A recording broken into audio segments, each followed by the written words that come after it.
What's your plan for match day?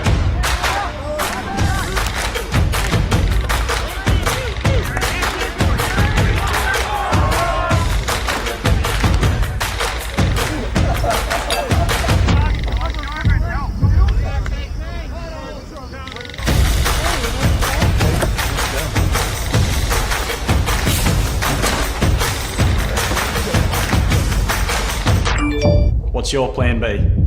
If you're drinking, don't drive.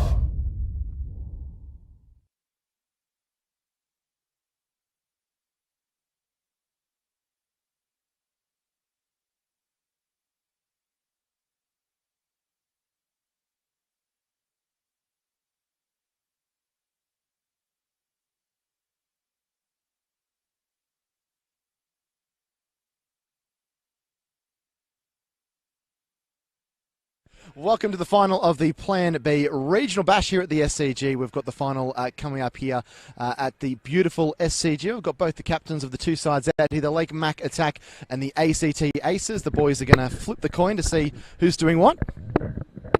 Heads. And it is a tail. I love the bat. Go out.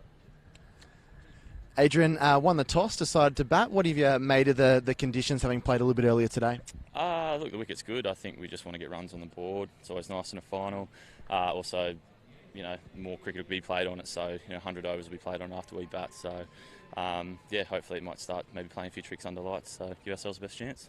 You boys have been here for a while. What have you been doing for the last few hours to get your mind off the final? Well, I think one bloke went and had a nap, and a few of the others have just been trying to take it easy, a bit of stretching, just rehydrating, a bit of food and stuff like that, just to get ready for it. We were here last year, obviously against ACT, so hopefully we can repeat what we did last year. It's been a great experience, I'm sure, for you and a lot of the guys in your team. What are the messages going to be before you go out to bat and you run out onto the field a little bit later this evening? Not too much, mate, to be honest. Just keeping it simple and sort of doing what we did in the first game. We don't need to change too much, in our opinion. We obviously watched ACT boys play then. They played really well, so we've just got to worry about our game, execute our skills and go from there. Thanks for chatting to us, Adrian, and best of luck tonight. Cheers, thank you. Dan, lost the toss. What would you have done if you won the toss this afternoon? Yeah, I was going to have a bat. I wouldn't mind runs on the board, but in saying that, definitely we can put some pressure on them early. We can really give it a little bit of a rattle. So. You guys are going back-to-back here. You haven't had much of a chance to recuperate. Is the boys doing all right in the dressing sheds at the moment? Yeah, they're doing okay. They take really good care of themselves, so I'm sure we should be okay. Obviously, it's a little bit hard with a short turnaround, but I'm sure we'll be okay. So. Playing under lights here at the SCG could be a little bit intimidating. How do you think you boys are going to react to playing in the evening here at the cricket ground? We've trained once or twice under lights, so I think we should be fairly well prepared. Obviously, for most of us, it's a pretty new experience, but I'm sure we'll really enjoy it. And look, if we try and embrace it, I'm sure we'll go really well. So, what are the keys going to be for victory for the ACT Aces tonight? Keep it simple. Trying to use that big boundary as much as possible as well. And I suppose, with the batting, just keeping it simple as well. And if we can target that short boundary at times, then I'm sure we'll be all right. Dan, thanks for chatting to us, and best of luck tonight. Thanks very much. Cheers. Well, there you have it. The ACT Aces will find themselves in the field first. It is going to be the Lake Mac Attack, the boys from Newcastle, that are going to be batting first. It should be a cracking final, so don't go anywhere. Action starts at 6 p.m. So that was the toss, and as you can see from the pictures here, it is the Lake Mac Attack that are batting first, and both batsmen ready to go in this final of the Plan B Regional Bash here at the Sydney Cricket Ground. We've had the two preliminary games, we've had the two entrees, and now it's time for the main course between, I guess, the two best sides this competition has had to offer. The Lake Mac Attack from the Newcastle region of Lake Macquarie and the ACT Aces down there in the nation's capital. Arms and Hainsworth, the two batsmen for the Lake Mac Attack. They're out in the middle. My name is Jack Clifton. I'll be bringing you through commentary through these first 20 overs of this one. And we're not too far away from the opening ball of the campaign here. The ACT Aces had a very good win just before against the Arana Outlaws. They end up winning that game by 44 runs, while earlier today it was the Lake Mac Attack that did a really good job in disposing of the Newcastle Blasters in that local derby, beating them by 61 runs, in that contest to reach them to the final. So they've had a bit of a break. They've had a chance to put their feet up, as you heard their captain say. One of the Lake Macatac players had a bit of a nap in the change rooms, and the first ball is a good one there from Annabelle, just seaming away just outside the off peg. And we start with a dot ball here. So just ticked across to 6 o'clock here local time in Sydney, and been so nice of the sun to peer its way through the clouds. The stadium lights are on. They won't take effect for a little while, but they've been warmed up, so they'll be ready to go when the sun sets here in Sydney on what has been a cool and overcast summer's day in the Sydney CBD. Annabelle in and flicked off the pad. That's a good shot. He's pierced the gap out in the deep. Good fielding out there on the boundary from the ACT Aces fielder Finn McGurk from the North Canberra club. Cleaning up there to keep it to just a couple. And so they're off and running here, the Lake Macquarie side.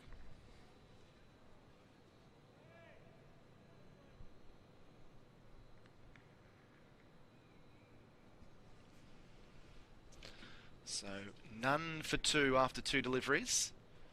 Annabelle in. This one short and paddled backward of square leg. And again it goes down there to McGurk. This time will just be the single.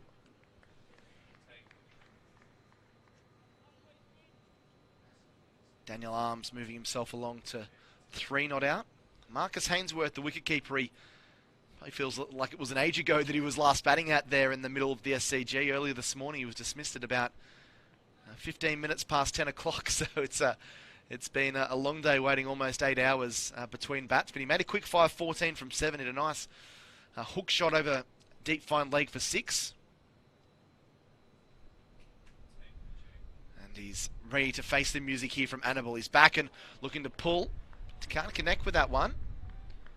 Did look like it was trending down the leg side, but the umpire feeling confident enough to not give that a wide, and it just stays down as a dot ball there.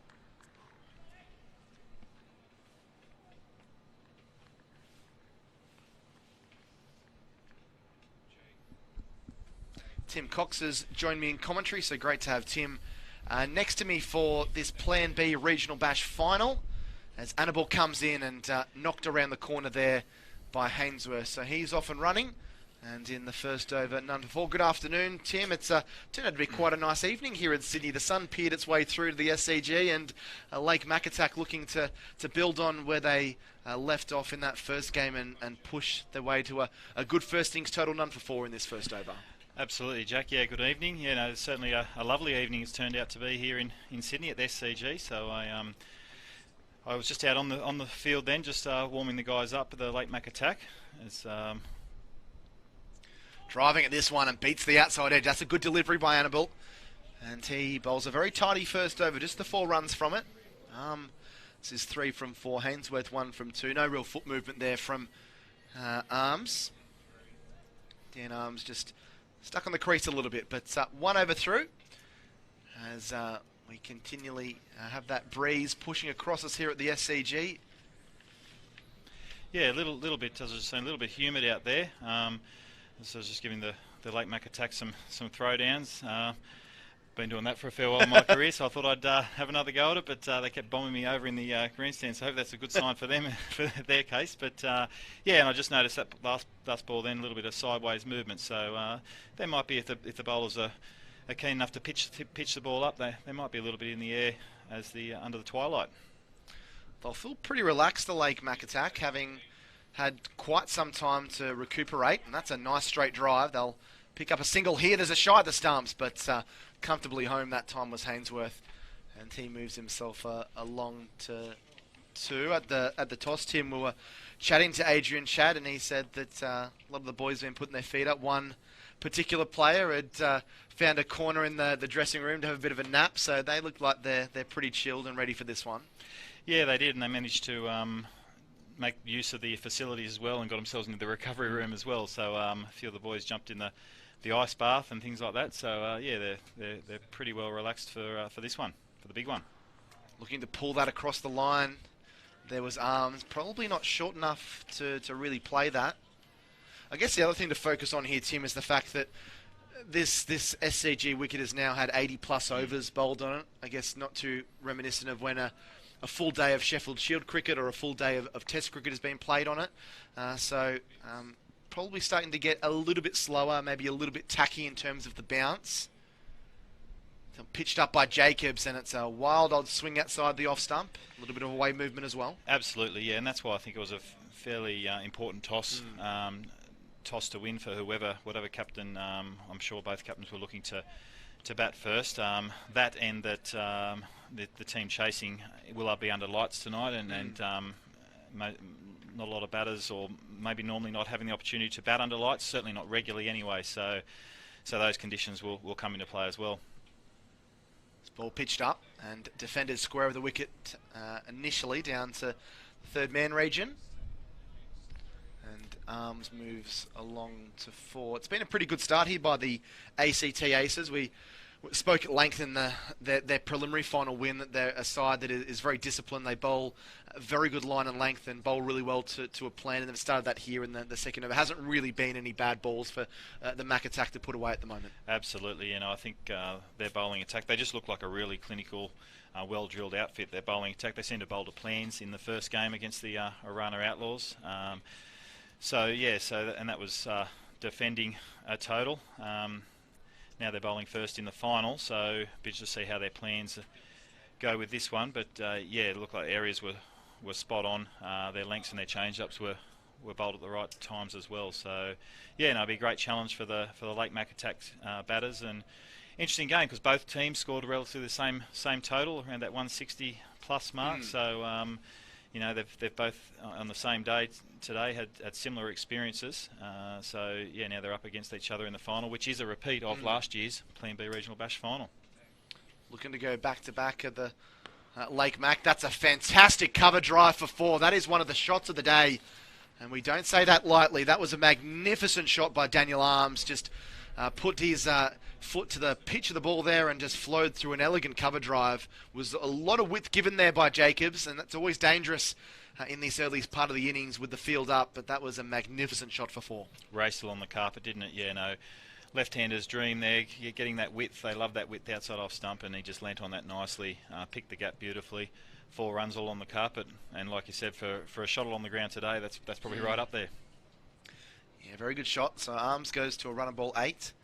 Hainsworth 3, none for 11 off 2, so a solid start. We've seen both these two sides, both Lake Macquarie when they batted first earlier in the morning, and the ACT Aces, they've been able to build a platform in the first probably 7 to 8 overs. We did see a couple of early wickets lost by Lake Mac attack in their initial preliminary final win against the Blasters. They were 2 for 45, I believe, at one stage before they pushed themselves to 4 for 163, but they're looking like they're trending in that position once again to start off a little bit slower, but try and keep those wickets in hand and build up towards a total.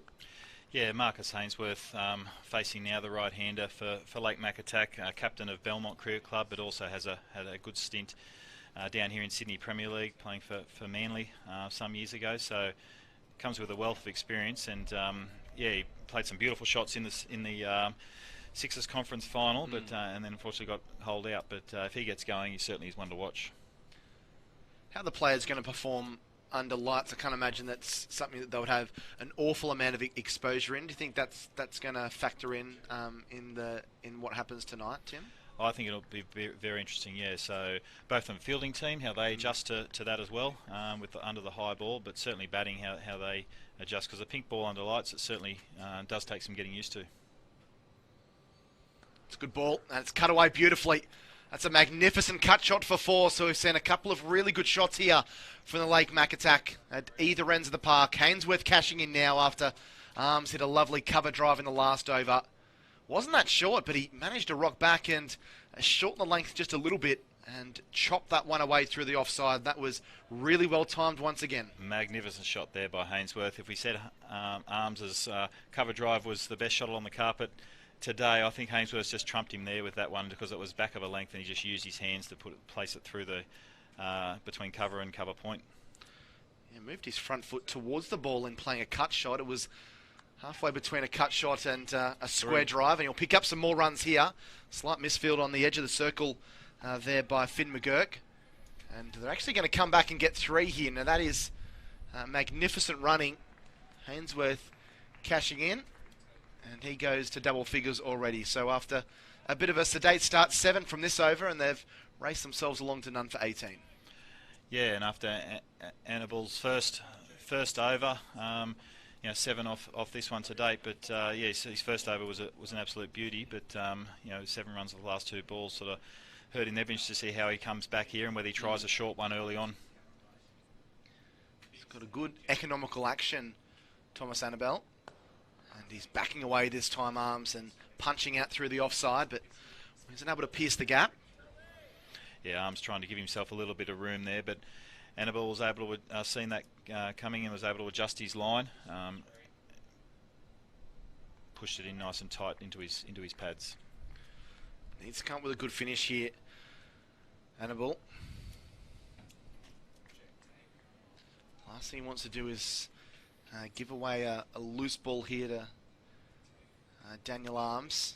Concede a boundary. Gets this one very, very fine, and that's racing down towards the fine leg boundary there. Good piece of fielding by McGurk once more, and they pick up 2 more. So that ends up to be a very good over for the boys from the Newcastle region. They pick up 2 and 9 off the over. So none for 20 after 3. That run rate a tick below 7.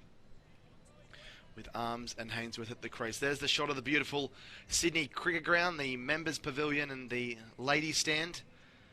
And these players, this is going to be a day they don't forget. Even the ones that got to play on this ground last year, it's something that certainly won't be taken for granted. And turned out to be a really nice evening here in Sydney, here at the Sydney Cricket Ground, and looking forward to seeing how the rest of this game transpires between these two sides. There's going to be a change in the bowling. It's the opening batsman, Nick Brose, who's coming in with his part-time spin.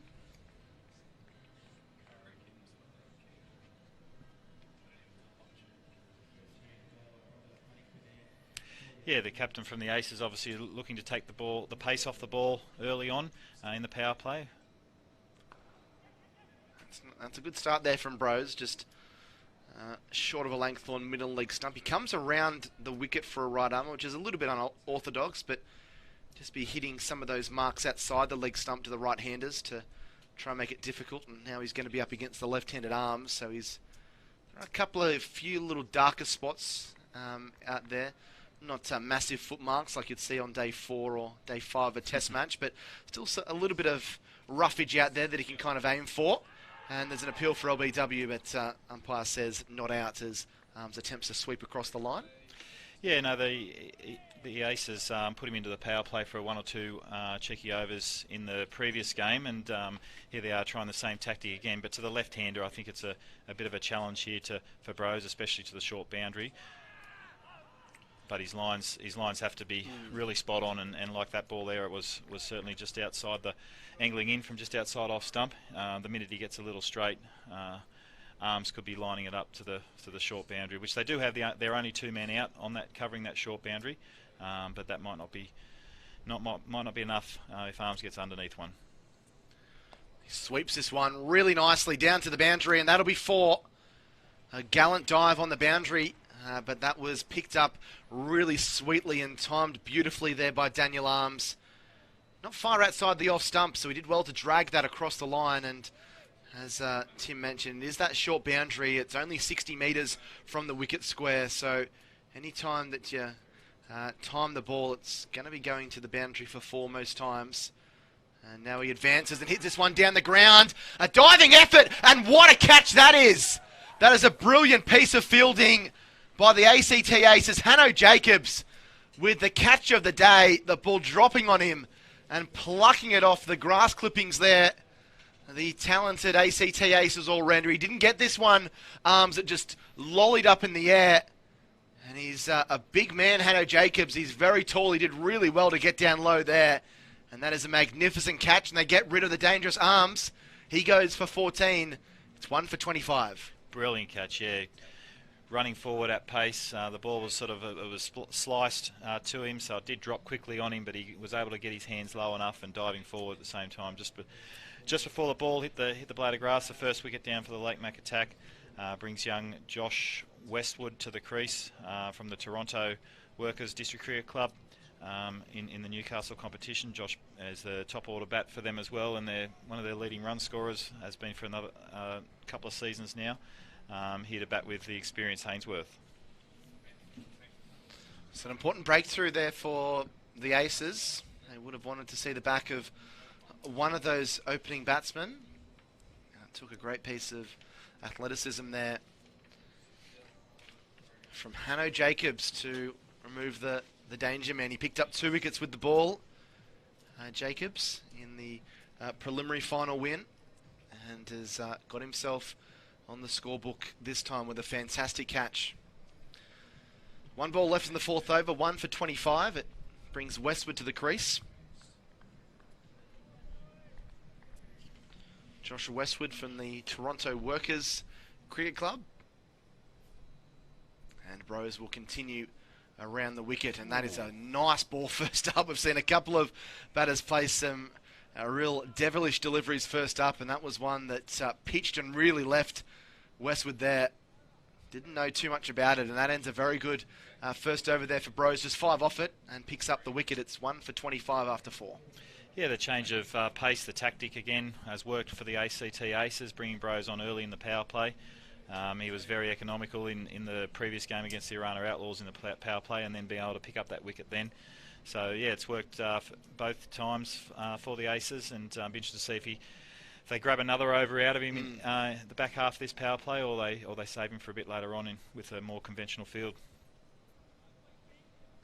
So arms removed in that over. Caught Jacobs, bowled Bros for 14. Marcus Hainsworth is still there in 11. He's going to be a key going forward if he can stick around for the next 15 or 20 minutes or so.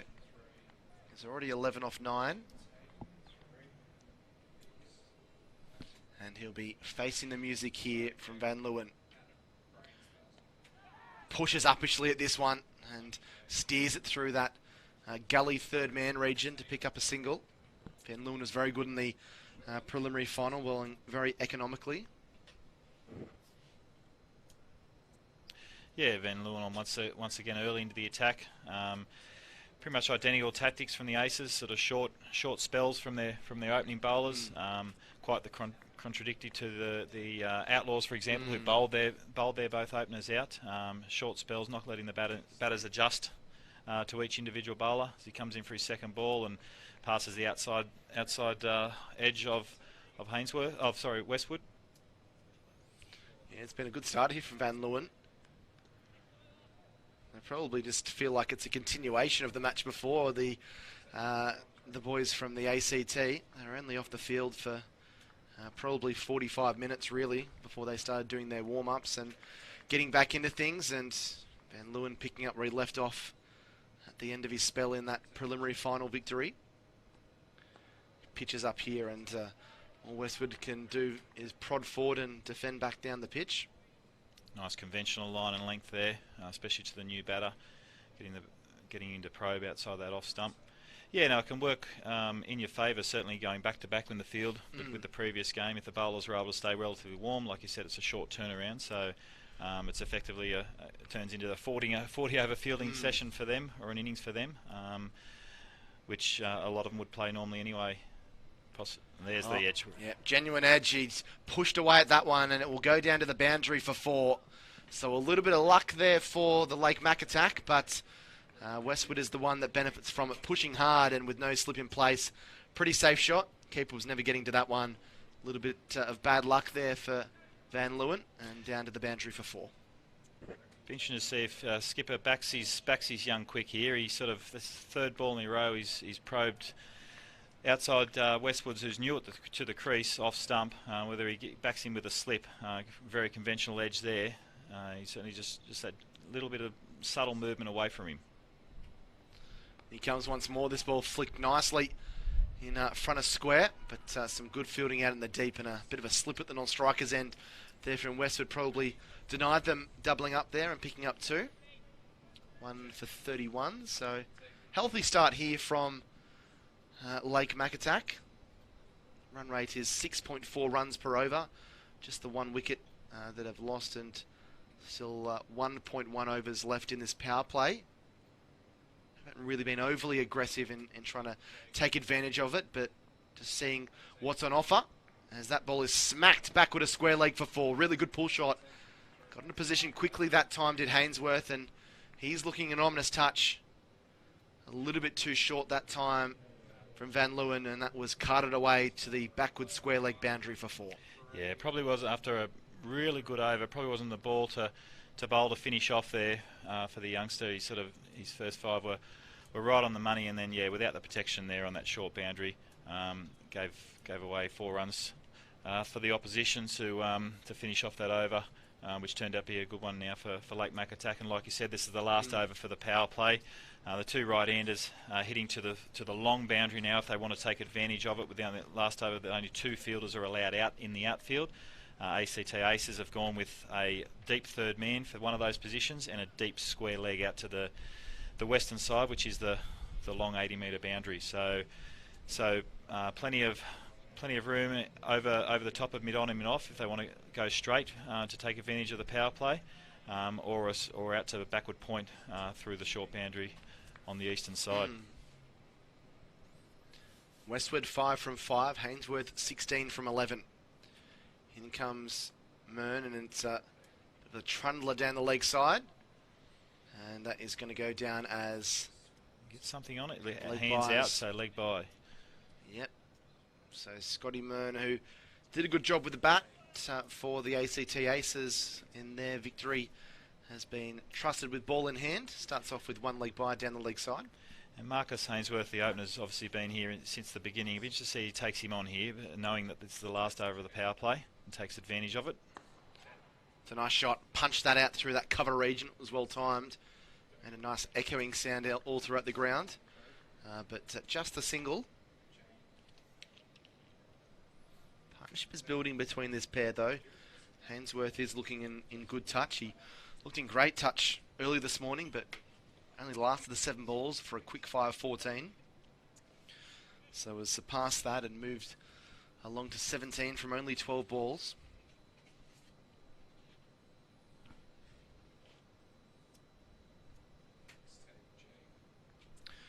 Mern pitched up and defended backward a point.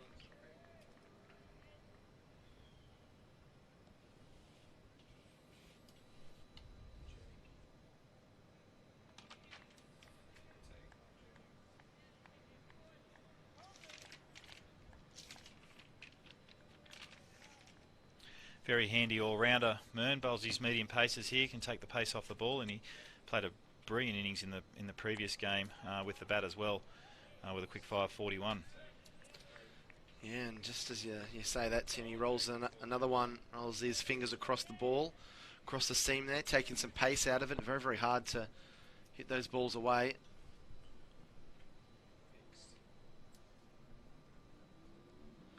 It's been a great start. Leg by on 1 and 2 dots that have followed. And looking to back away and cut, and he plays and misses. So this has been a nice little opening spell here from Scotty Mern. Oh, it's been a brilliant over for the last over of the power play. This is these are gold-saving runs here for the Aces. If you can finish off this over, the Lake Macatac have really missed a trick here. Mern in, and he lofts this one. This might be out. No, just clears the infield and goes down to the boundary for 4. It was an acrobatic dive at the end there from Finn McGurk. He might have a few rope burns on his chest after doing a Superman dive down there, but it was a lovely lofted off drive there from Westwood, and at least they do end the power play with some kind of confidence. 6 comes from that over, and the run rate stays at 6.8 runs per over. 6 gone. The power play has just been done. 1 for 41. I'm sure if you gave that at the start of the innings, I'd probably be pretty pleased with that.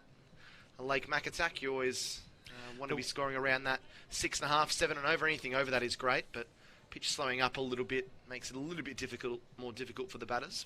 Absolutely, and only been 1 wicket down. They've got plenty of batting in the shed, so that'll give the rest of the order and the batters next in some confidence to play with a little bit of freedom. But also it gives these guys an opportunity now to really get themselves in the innings. You know, the sweepers will head back. So as the first over of the power play, it looks like they've got the a deep square leg and a deep fine leg, deep third man, a deep long on, and a sweeper out at backward point. So they've gone straight away with the five fielders that they're allowed out. Now they're outside the power play. Lewis Evans is coming into the attack, the youngster.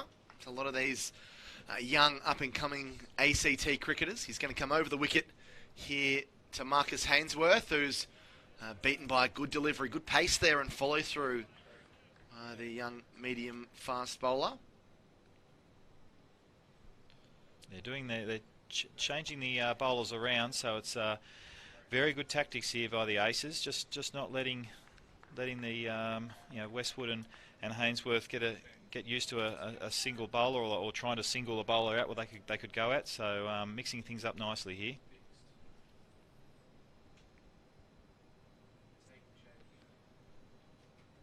He marches. This one driven nicely backward a point down towards the third man boundary. Scooped up nicely though by Jacobs.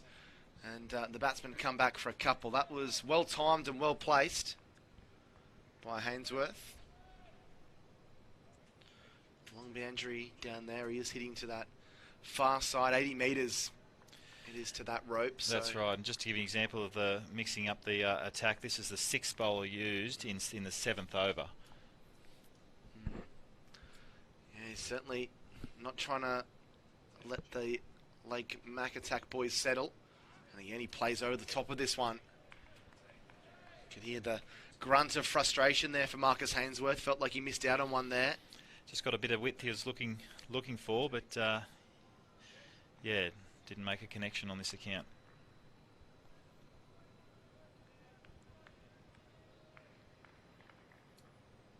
You feel Hainsworth is the one that's going to get this scoreboard ticking over and get that run rate hitting in the northern direction. This is the start he was looking for, and I think he'd be very keen to go on from here and get himself a big one. Just moved the fielder back onto the fence at deep mid-wicket. And again, a wide one outside the off stump, and again he isn't able to connect. So a bit of frustration here for Marcus Hainsworth, but just needs to regather his composure. He's just taking a bit of a walk across to square leg and undoing the gloves and putting them back on, and I guess just trying to empty the mind. Hainsworth would probably, if he was having a look around at the field setting here, he'd probably back it to be a back of a length or a short ball. There's not one player in the deep that's fielding straight, two behind at fine leg and third man, but the other three are very square sweepers in the deep. Faces up now, he digs out a Yorker on middle stump. There could be a shot at the stumps, and he's going to be run out. That is magnificent from the ACT Aces, and that is 2 times now they've shown some great athleticism in the field. I think it might have been Daniel Leardom that has been the man that has been able to get the run out. It was always going to be tight. Scooped it up, and then the underarm throw. He gave himself up, didn't he, Marcus Hainsworth? That's a big breakthrough. The danger man goes for 19 from 17, run out. It's not what the Lake Macatac wanted. They slipped to 2 for 43 with 1 ball left in the 7th over. Yeah, no, absolutely brilliant bit of fielding there, and he did give it up. It was all hit or nothing, and hit it was. So absolutely, yeah, underarm direct hit to cut that off, and then being able to release on the run, on the movement. It was tremendous. Fantastic work in the outfield, but it does bring the danger man in. Jed Dixon scored 71 off 47 with 7 fours and a 6 in their preliminary final win earlier today. That powered them to 163. Played some marvellous shots all around the ground. Some wonderful ramp shots, drives down the ground, cuts, pulls, hooks, you name it. Jed Dixon was playing it earlier today, and he would love to continue in that vein and get amongst the runs once more. They'll need him to. Another wicket or 2 here, and Lake Macatac find themselves in a little bit of strife. Not panic stations yet, but they'll want to try and build a partnership. Yeah, that innings this morning would have given Jed a lot of confidence. He certainly is a confidence player. So if he gets off to a reasonable start here, he could go on and get another big one. And that is going to be a wide. Plenty of width given there by Evans. The umpire deciding that that one was outside the lines, and good call. Always nice to get those. So we're happy to just let that one go by the by. He's currently on 9.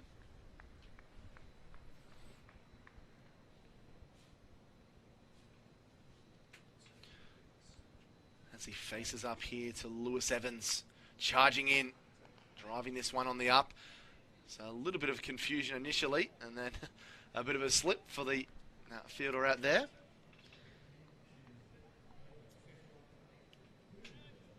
Yeah, they say never to run on a misfield, but there was a bit topsy-turvy there from the guy at cover, so it was a safe single to finish off a successful over for the team, and a wonderful over for Evans as well. I thought his change-ups there, and especially his length change-ups was top-notch then to do another successful over for the Aces. So 7 overs gone, 2 for 45. That run rate at 6.4 runs and over. Both openers removed Arms and Hainsworth. Not able to push on after getting starts. And now it's up to Westwood, who's 10 not out off 11, and Jed Dixon, who's yet to face a ball to try and pull a partnership together and work their way back into the game.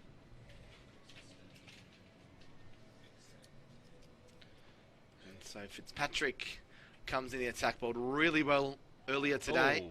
And this one dug out a little bit unconvincingly down to that fine leg region, and they collect 2. So Westwood continues to pick up runs all around the park here at the SCG. Yeah, that was quite a risky stroke being played there by Westwood. Faces up to Fitzpatrick and hits him on the pad. Big appeal and gone. So it's taken just 2 balls for Ethan Fitzpatrick to really stamp his authority on the game. A bit of a shake of the head as Westwood departs. He went back into his stumps, and that looked pretty adjacent to me, Tim. That's a big breakthrough, and Lake Macatac, they're sliding at the moment. 3 for 47. Yeah, Westwood just getting himself caught on the crease there. Maybe done in flight, but it did straighten up nicely for him. So he does look very disappointed, though. Is he just thinking he got something on it, or?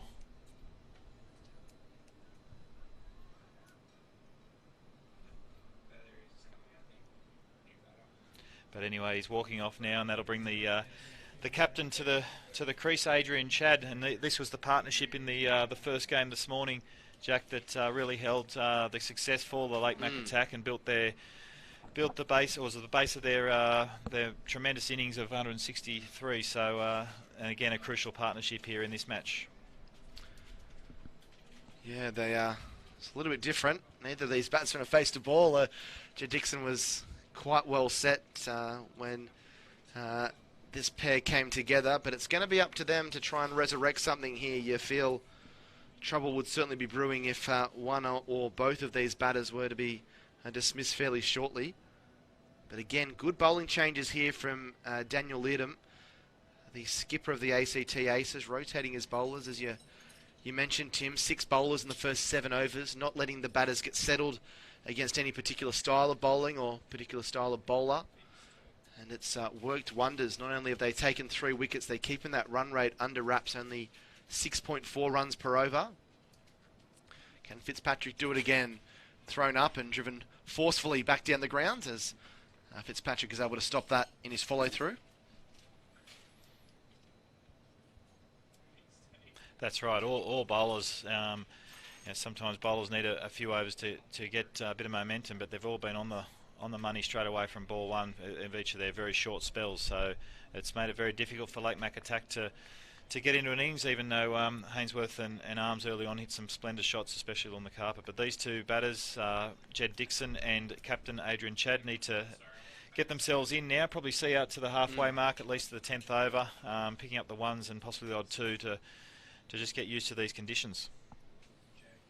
Fitzpatrick, he's been on the money so far.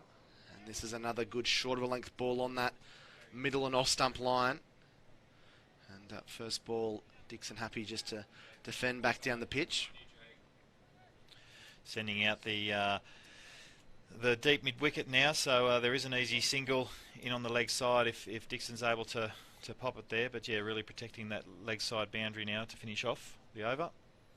Plenty of air on this one. Dixon works it down the ground. There's no one in close, so Fitzpatrick has to field off his own bowling, which he does successfully. So a single off that, and 4 runs and a wicket from the over. Another very good one for the ACT Aces. There's that dismissal again, sliding on, and no hesitation for the umpire there, putting the finger straight up. A good decision. 3 for 49 after 8 overs, with Dixon and Chad both on 1 apiece from 2 balls. And it looks as if it's going to be Lewis Evans to continue his first ever going for just the 4 runs, and he'll be keen to rip and tear and get into this middle order of the Lake Macatac boys. Evans was very economical in his first over, so yeah, he's got an opportunity to continue that. There's plenty of space on the leg side for Jed Dixon though, who's facing up now. It's going to be guided its way down towards the boundary. It's not quite going to get there. Good piece of fielding by Hanno Jacobs, who's been everywhere today. Took an excellent catch. Has made a couple of really good stops down on the boundary. He cuts off the shot there, and it's 2 to Dixon, but that was a smart cricket shot already.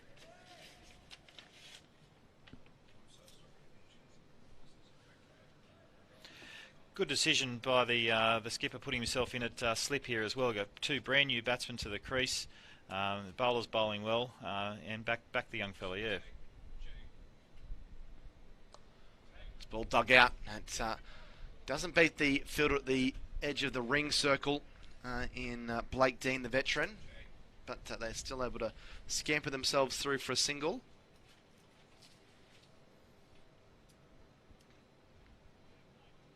So 3 runs from these first 2 deliveries from Evans.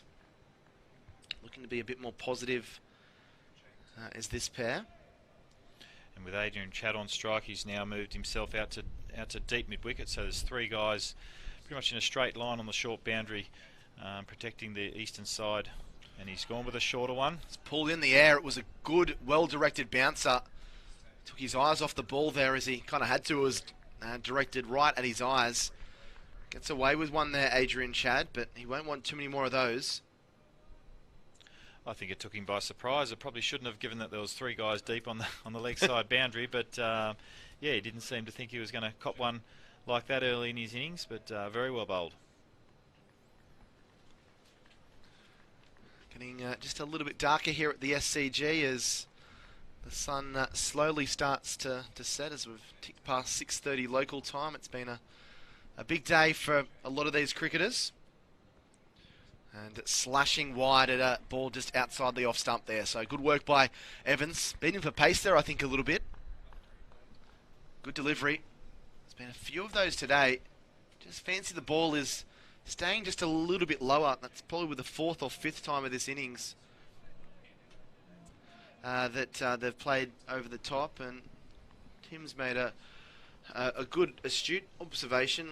As it is getting darker, it's funny that the fog lights here at the SCG seem to, I don't know whether they're not working or whether they've been turned down on purpose, as we see a wide down the leg side, but they've gone down to, there's probably only 12 singular lights on out of Very 70 or 80. Yeah, it was seen that fully before. bright before when we started the innings.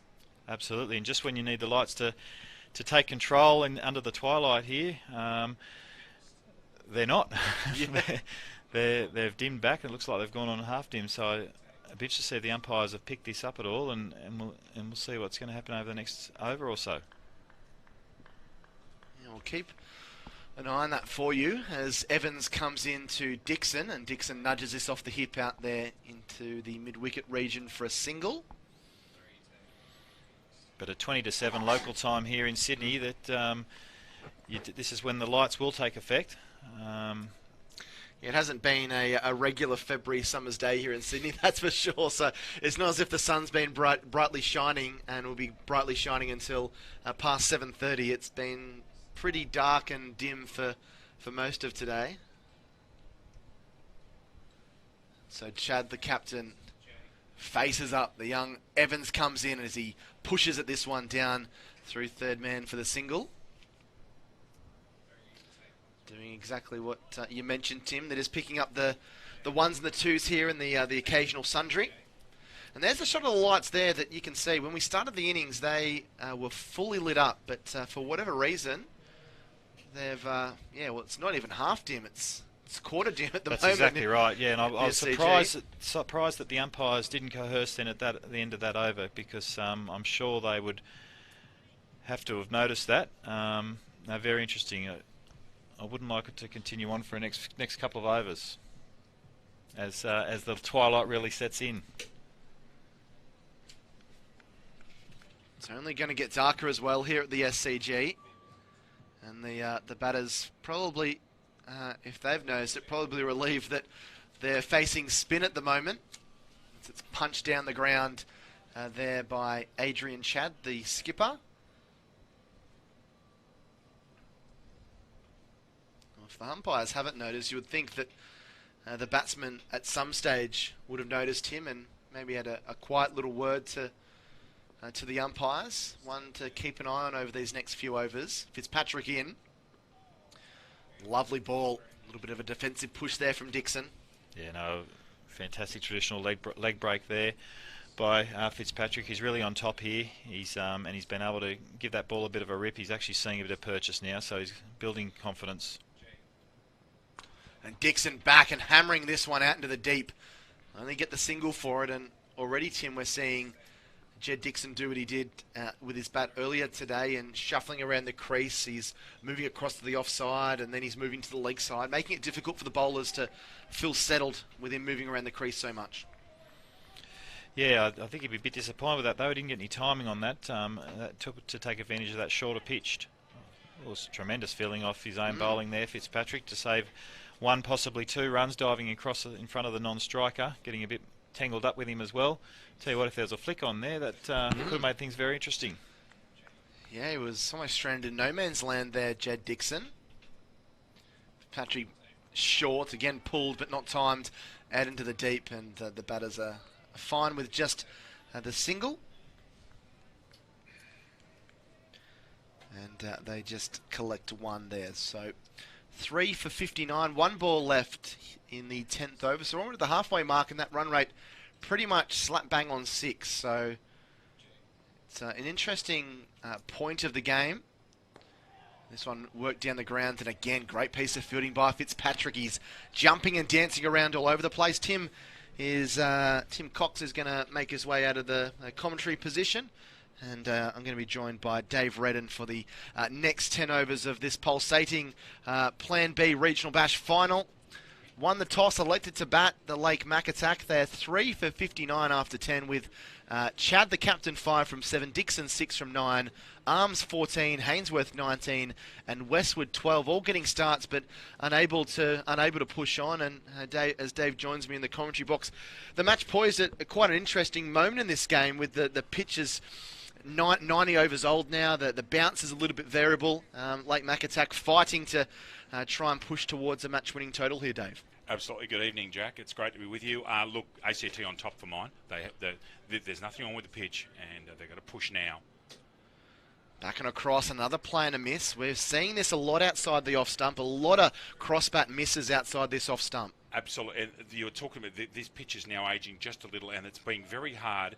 And it's interesting to watch every time they play and miss. Generally, their footwork's not right. They're not getting on that back foot and laying off and playing that shot. They're standing still, so they're sort of getting trapped with the length. The length is getting them confused. And I would suggest that Lake Mac, when they come and bowl, will bowl lots of cutters and bowl into the pitch, particularly Daniel Bailey will, Jack. So Evans continuing into his 3rd over. He's been pretty impressive this evening, Lewis Evans, and that's a nice little flick down the leg side, and he'll get 4. They needed that at Lake Mac, and that has gone all the way down under the basement into the bowels of the SCG. That has It's gone all the way to the construction site for the Sydney Footy Stadium, Mark, too. I think you're right. Shuffling across the crease there. That's a leg glance from outside off stump, Jack. That is an amazing shot. Listen, while we've got a quick break, I have enjoyed immensely listening to you commentating on the Sheffield Shield this year. Big credit to you. Thank you very much, Dave. Appreciate that, mate. Especially, I watched an enormous amount of highlights of the game when New South Wales came from the dead to beat Tasmania. I think that might have been a Karen Rolton or maybe even Phil Park 25. And it was just great to listen to you. And you could hear the excitement in your voice because it ended up being a superb game of cricket. But credit to you, you're doing a great job. And it's actually a privilege for me to come and join your commentary. No, I'm serious. That's very nice, Dave. Really do appreciate the kind words. Always lots of fun getting to call New South Wales cricket, whether it's the Sheffield Shield or the Plan B Regional Bash. We're over at Manly Oval yesterday calling the Premier Cricket One Day Cup quarter-final between Manly and Fairfield Liverpool. There's so much quality cricket around. We lost a little bit of it due to COVID, so any opportunity we get to call cricket, we're really happy. And he gets another one, which I think he might have got a little bit of bat on this. They think about a second, and there's a little bit of a miscommunication there. Let's see what the umpire's call is. Smashed the cover off it. And it's going to go down as runs. So shuffling across. Must be frustrating the bowlers here. They probably think they're going to get a bowled or a LBW, but they've been denied twice. One more to the total. Chad moves to 10. ACT is still at keeping them at that 6 to 6.5 and over. They're going very well. Fascinatingly, Lake Mac made 9 for 127 in the final last year and defended it, and they're on target for a similar score. I think they'll make more. This is a better pitch, and I think that these two, obviously they need to get going. That's a wide, but I think that at the moment their target would be 135, 140 would be a good target. Blake Dean is sitting over there, being one of the two non-fields at the moment, just waiting to go out and have another crack, which is the beauty of playing a 13-man squad. But no, they're doing a good job. The thing about them, I've just seen them play against New South Wales Country in Canberra. They're very clever. They bowl to their plans. They know what they're doing, and they feel particularly well, Jack. And you can see that in the way they play. Yeah, some really good athleticism that's been shown so far. Back and across and cutting this one in front of point out through that cover region for a single. So, and any time you've got the captain Chad and Dixon there, who's already in good form, we saw him hit a wonderful innings earlier in the day, they're going to feel pretty confident as more balls are occupied and that hand-eye coordination gets going. If these two start to find their groove, that's going to make them feel a lot more comfortable. Coxie and yourself were talking earlier on, this field is set up for him to bowl lots of short balls, slow balls. He is taking them on that they can't drive him.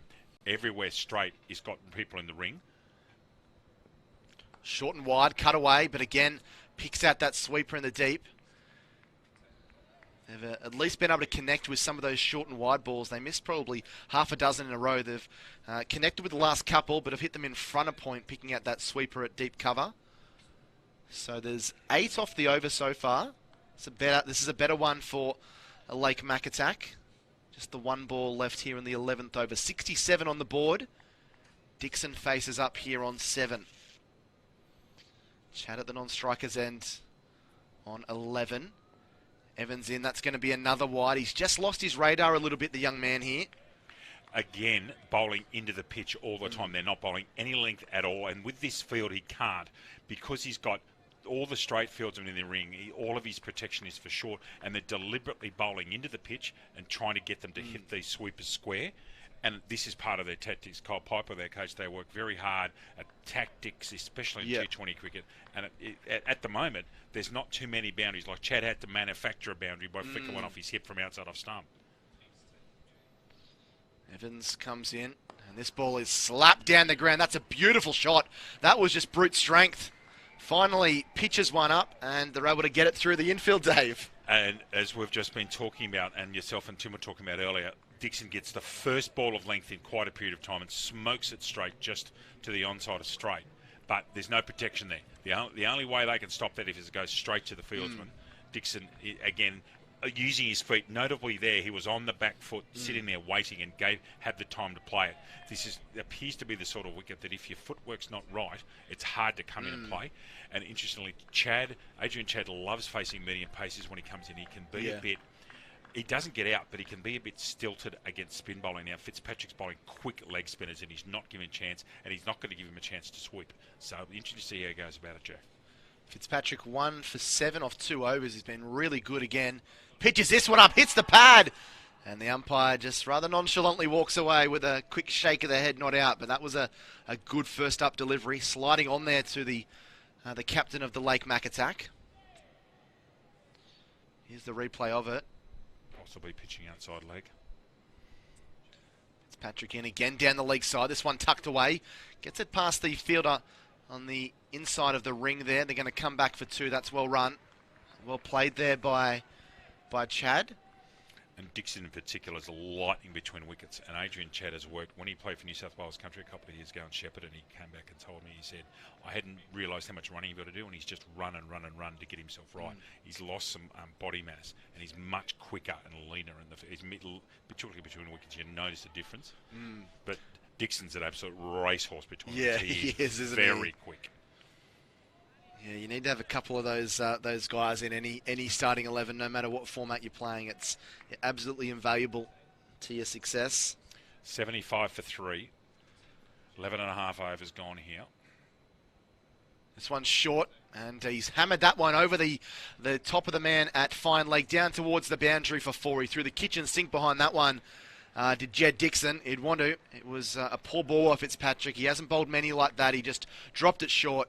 And shuffling across the crease, he was always going to pick up on that and knock it away. That's easy pickings. He goes to 15, Dixon. He's starting to find his groove now. 3 for 79. And again, picking on the guy at 45 who's in the ring, he's spotting the fields and in short and trying to try and manipulate boundaries through that area. What will Fitzpatrick's reply be? Pitches up, and we now see the reverse sweep. Out there onto the offside and just the single. But a good over so far. Still the 1 ball remaining. I've had 8 off it, so that run rate is starting to tick up a bit now. 6.8 runs per over. Partnership's been building between this pair. 80 on the board. Fitzpatrick in and driven on the up down there to mid-off, and will pick up the single and retain the strike. So Chad is 15. Dixon is 16.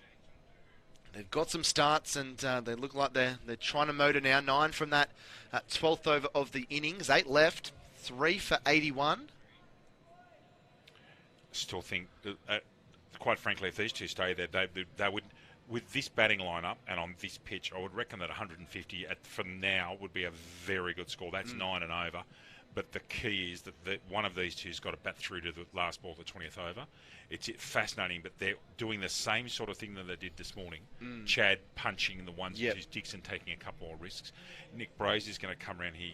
That's Nick with the pressure bandages, and he'll bowl round the wicket to both of them. If Adrian Chad gets a little bit of width outside off stump, he loves to reverse sweep, but he also loves that paddle sweep now, which has got, there's pressure on him there with these two blokes in the ring at 45 on either side, so it's a risky shot. And in fact, Brose is going to go over the wicket too, which is a bit unusual. His normal modus operandi is to come around. So he's going with a lot of protection back here behind square. He's got 2 backward points, 45 and a short cover, the rest on the field. He wants Chad to do here is hit straight pretty much. He's trying to make him hit straight, Jack. 8 overs remaining, and Adrian Chad about to come in. Jack Clifton and Dave Redden here with you in the final of the Plan B Regional Bash here at the Sydney Cricket Ground. As this ball's paddled down to short fine leg. There's a bit of a misfield. They might get 2 here. No, they decide just to take 1. A bit of comedy of errors there. As I said, that is a risky shot with a short fine leg. It puts him off. It puts Brose off his length and direction, but it is a risky shot with a bloke sitting 30 metres away. Poor misfield there, and they get the single. Brose in over the wicket, and Dixon is gone. He's tried to get all of this. It's looped up in the air, but it's going to evade the fielders running in. And to just say the turf is just starting to get a tad slippery now, as we've seen a couple of players lose their footing over these last few overs. Picks up a single, Dixon. He was given a few chances earlier this morning, and he took one there. Going across and sweeping. He's got this one fine. He's beaten the man at short fine leg. It's not going to go for 4, but it'll be saved, and they'll collect 2. So Chad persevering with that little paddle sweep around the corner. 18 for him. And now his reverse sweep with Bros bowling over, it becomes a slight risk. This is what he likes. This is how he gets runs. He doesn't actually straight drive very much at all. Forward and whipping this one down to long on. I'll think about a second, but Dixon happy just to settle for the single. So the ones and twos piling up now. Already 5 off this over and still 2 balls left. Candlestick Park here at the moment. It is quite dim. The shots and camera footage enhances light, but I'm telling you, it is dim here, ladies and gentlemen. Reverse. Yeah, well, Dave, if this isn't rectified soon, we might have to have a bit of a delay in this game if there is an issue with the floodlights there, because nothing has changed in the last 4 or 5 overs. So I'm wondering whether it is a bit of a technical fault here at the Sydney Cricket Ground. This ball is hammered out there into the deep for the single. SCG Trust might not have paid their bills for the month. The lights find themselves dimming, but we'll keep you updated on that. So 6 from that over. Pretty tidy one in the end. 3 for 87 after 13. Chad 19, Dixon 18. And Jack, have you got some Shield games coming up? You're calling up a couple of Shield games coming up. New South Wales play Western Australia in somewhere in New South Wales. I'm not sure if it's here. Or There's still a bit of movement around with dates. I think there's been a bit of a date change with some of the Sheffield Shield fixtures, but the 17th to the 20th of February this month is New South Wales' next game here at the SCG, which is nice. I believe that the Blues will have 3 home games, 1 here, 1 at beautiful Drummoyne Oval out near Balmain, and then 1 down in Wollongong, which is nice for the people of Wollongong. The magnificent North Dalton Park, and that is a sensation. They've done so much work. That is a lovely cricket ground. Yeah, glorious Beautiful ground. spot. Haven't been down there for a couple of years, but yeah, Phil Jakes, the New South Wales coach, his hometown down there, so he'll be keen to take the Blues down there. And with the South Africa Test Series not on, New South Wales have got a lot of players to choose from now. You might be calling some world-class cricketers, Jack. Absolute world. And they will be playing for New South Wales, the majority of them. Great opportunity for the Blues to go back-to-back in the Shield this summer. That's a nice straight drive. We'll just get 1 for it, Dixon. Jacobs back on here from the Paddington end. I share, ladies and gentlemen, every minute that goes by, and remember that there's no sunlight at all at the moment. It is quite dim. But I'm sharing Jack's concern. You hope that this game will continue, or they get them, as Jack said, we might be slightly. They've got to get those lights right. The camera shots do not do justice, do they, Jack? The level of light, wide ball there from Jacobs, well outside leg stump. Yeah, very, very dark. We're kind of fortunate that there's the slightest bit of light sky and tiny bit of blue sky behind the Clive Churchill stand here at the moment that is making it appear a little bit brighter than it actually is. I imagine out in the middle, it's probably looking pretty glum for the players. Hard enough for the bowlers and the fielders, let alone the batsmen. There's a couple of times I've just lost the ball in the outfield because it is getting quite dark out there. I'm starting to use the screen. We've got a screen right in front of us. I'm starting to use it a bit more because I'm starting to lose the light, the ball a bit. You just hope that everything's okay. We're not going to complain about it, but it's accurate. We're sitting here. We can see the banks of lights, particularly at the Randwick end, and they're lucky to be a quarter on, to be quite honest with you. Let's just hope it gets sorted. Jacobs in, short ball, and don't know if that's hit the body there of Dixon. He's got it down to the boundary for 4. I wonder if has he badged out or got a top edge? I wonder if it's both. I think that 4 leg bars. I reckon this has badged him. Have a look. Oh, yeah, that has absolutely got him square on that light blue badge of his. And I reckon that's 4 leg bars. Let's have a look. 100%. Yeah, no bad in that. It goes down as 4 leg buys on the scorecard. And that's a valuable little boundary there for the Lake Macquarie boys. Thank heaven for helmets, Jack. That's all I can say. There's been a couple of badges here today. Brendan Charlton got one early today that was quite brutal.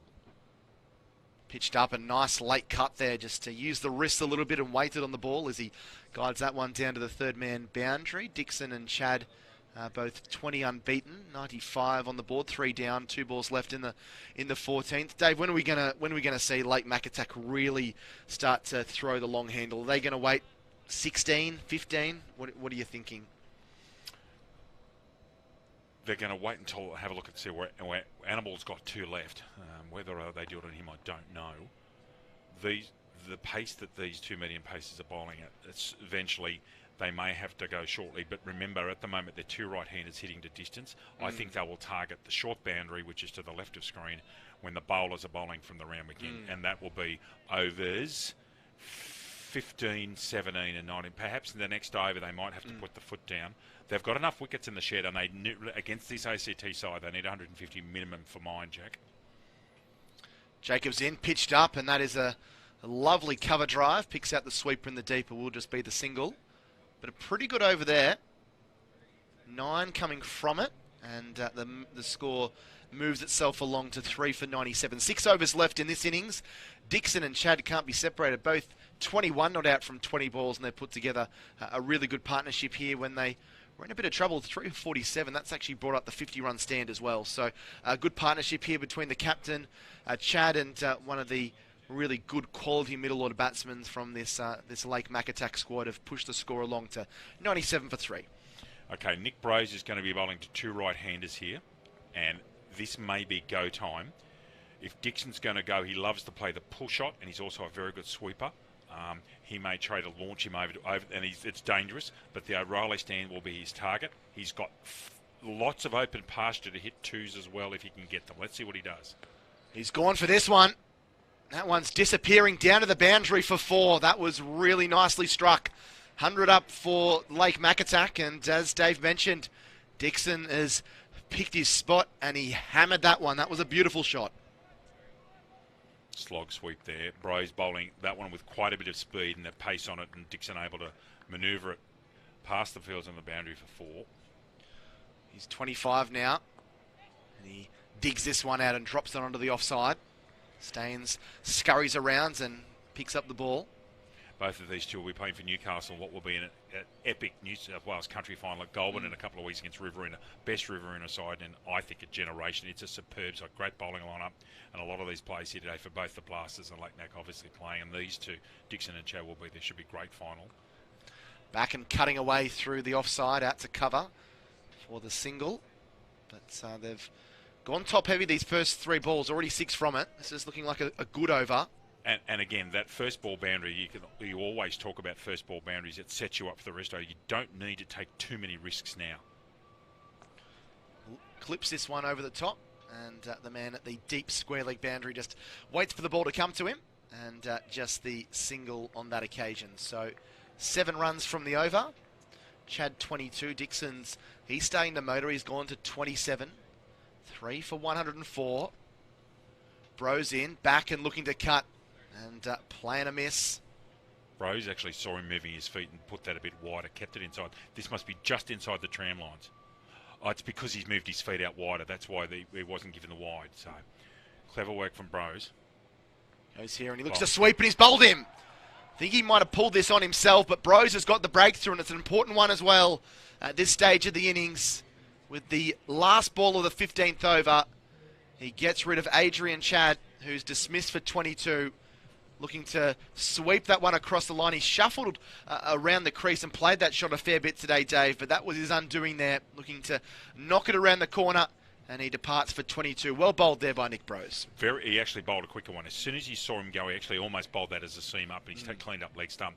Chad trying to get outside to manoeuvre himself to hit out here square. Really clever from Brose. And like as you were saying at the start of the over, 4-1, but Brose has pegged that back, and every single time Lake Mac get going, here comes Jack Hardigan, very fine young player, New South Wales Imparja representative as well. Under pressure here, Hardigan's job will be to push the ball around, get Dixon the strike, and Dixon now has to be the man and say, right, I'm going to 20 and get what score they can. Annibal's got 2 of the last 5 overs left, okay, and it'll be interesting to see when he bowls. It looks like Fitzpatrick's going to come on now. He's bowled 3, so this is Fitzpatrick's last. Annibal's got 2 left. Jacobs has got 2 left, and Jacobs is a specialist at bowling slower balls. It'd be interesting to see if Jacobs and Annabelle bowl over 17 through 20. So Fitzpatrick back in the attack. 1 for 16 off 3 overs for the young man.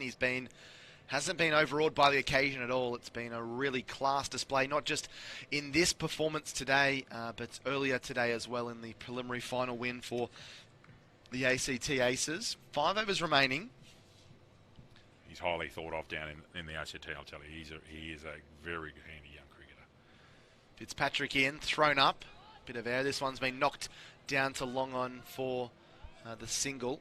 So 8 and over from here gets them to about 145, Dave. 10 and over, which would be a big effort from here, would get them another 50. That would get them to 155. I would think that if they manage to get 150 from here, they've done very well. I don't think that's likely. The key may be if Brendan Charlton gets 10 or 12 rocks, he can go long. But Dixon's got to stay. Hardigan's job will be to manoeuvre the ball around and get Dixon the strike.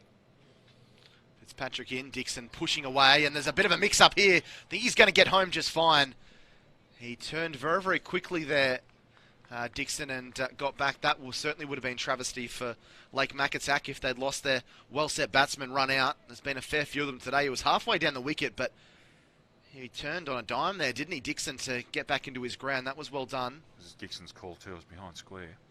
Fitzpatrick in. This one worked onto the leg side, and Hardigan will get himself off the mark and get himself to the non-striker's end.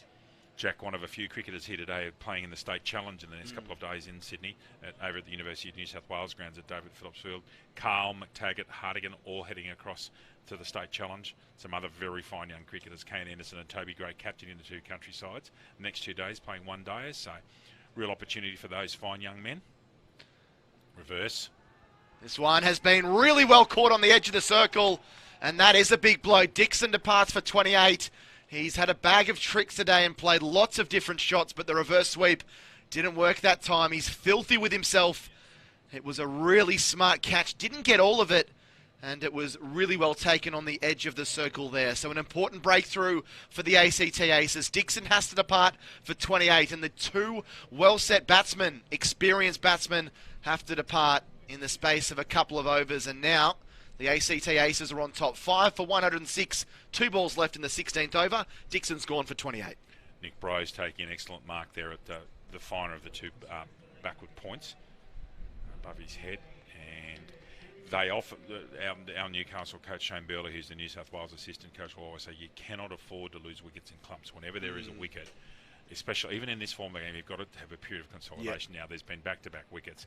It brings Brendan Charlton to the crease facing Ethan Fitzpatrick. Charlton hits the ball a long way. Again, last year, 2 teams, again, a different pitch, different circumstances, although the light was better. 127 was the score. They want more than that. I still think that 140 is minimum, and I still think that's under par. I think that this is a 150, 160 pitch. It's a belter. And Charlton will take the responsibility here. Jack Hardigan's now got to step up as well. They didn't cross, so Charlton's got strike. 106 for 5, 15.4 overs gone. Fitzpatrick, very impressive figures of 2 for 18. He's further enhancing that reputation as this ball's dug out down the ground. Another dot. Just 2 off this over. Plenty of air there. He hasn't. I love that in a slow bowler as well, Dave. Not afraid to throw it up and give it some flight. That's really good confidence from the young man here. What does he have in his bag of tricks now? Nice delivery that's fended a little bit awkwardly. There's a shy at the stumps at the striker's end, but they do get through for the single, and that will complete the over. A wicket and 3 runs from it. That is an incredible piece of bowling there from Fitzpatrick. 4 overs, 2 for 19, and it leaves, as we see the wicket there.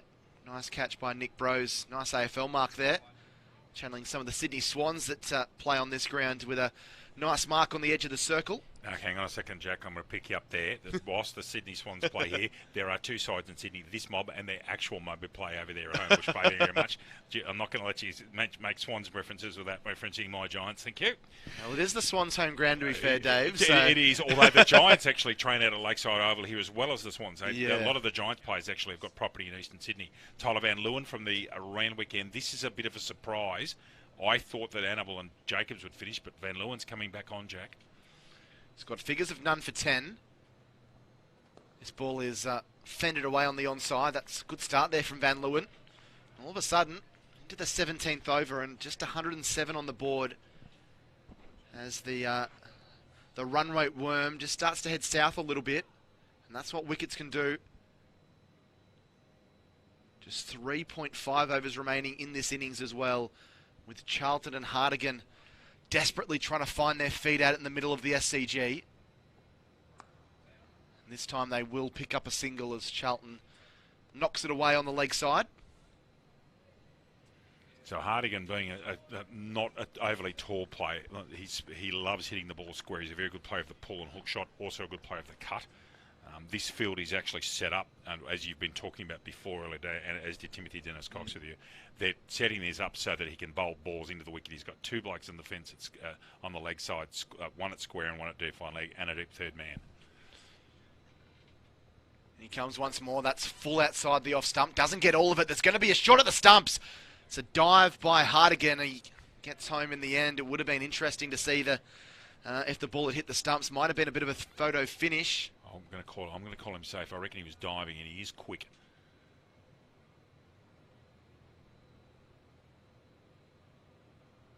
Yeah, he was safe. Good call, Dave. Pick up the single. 5 for 109.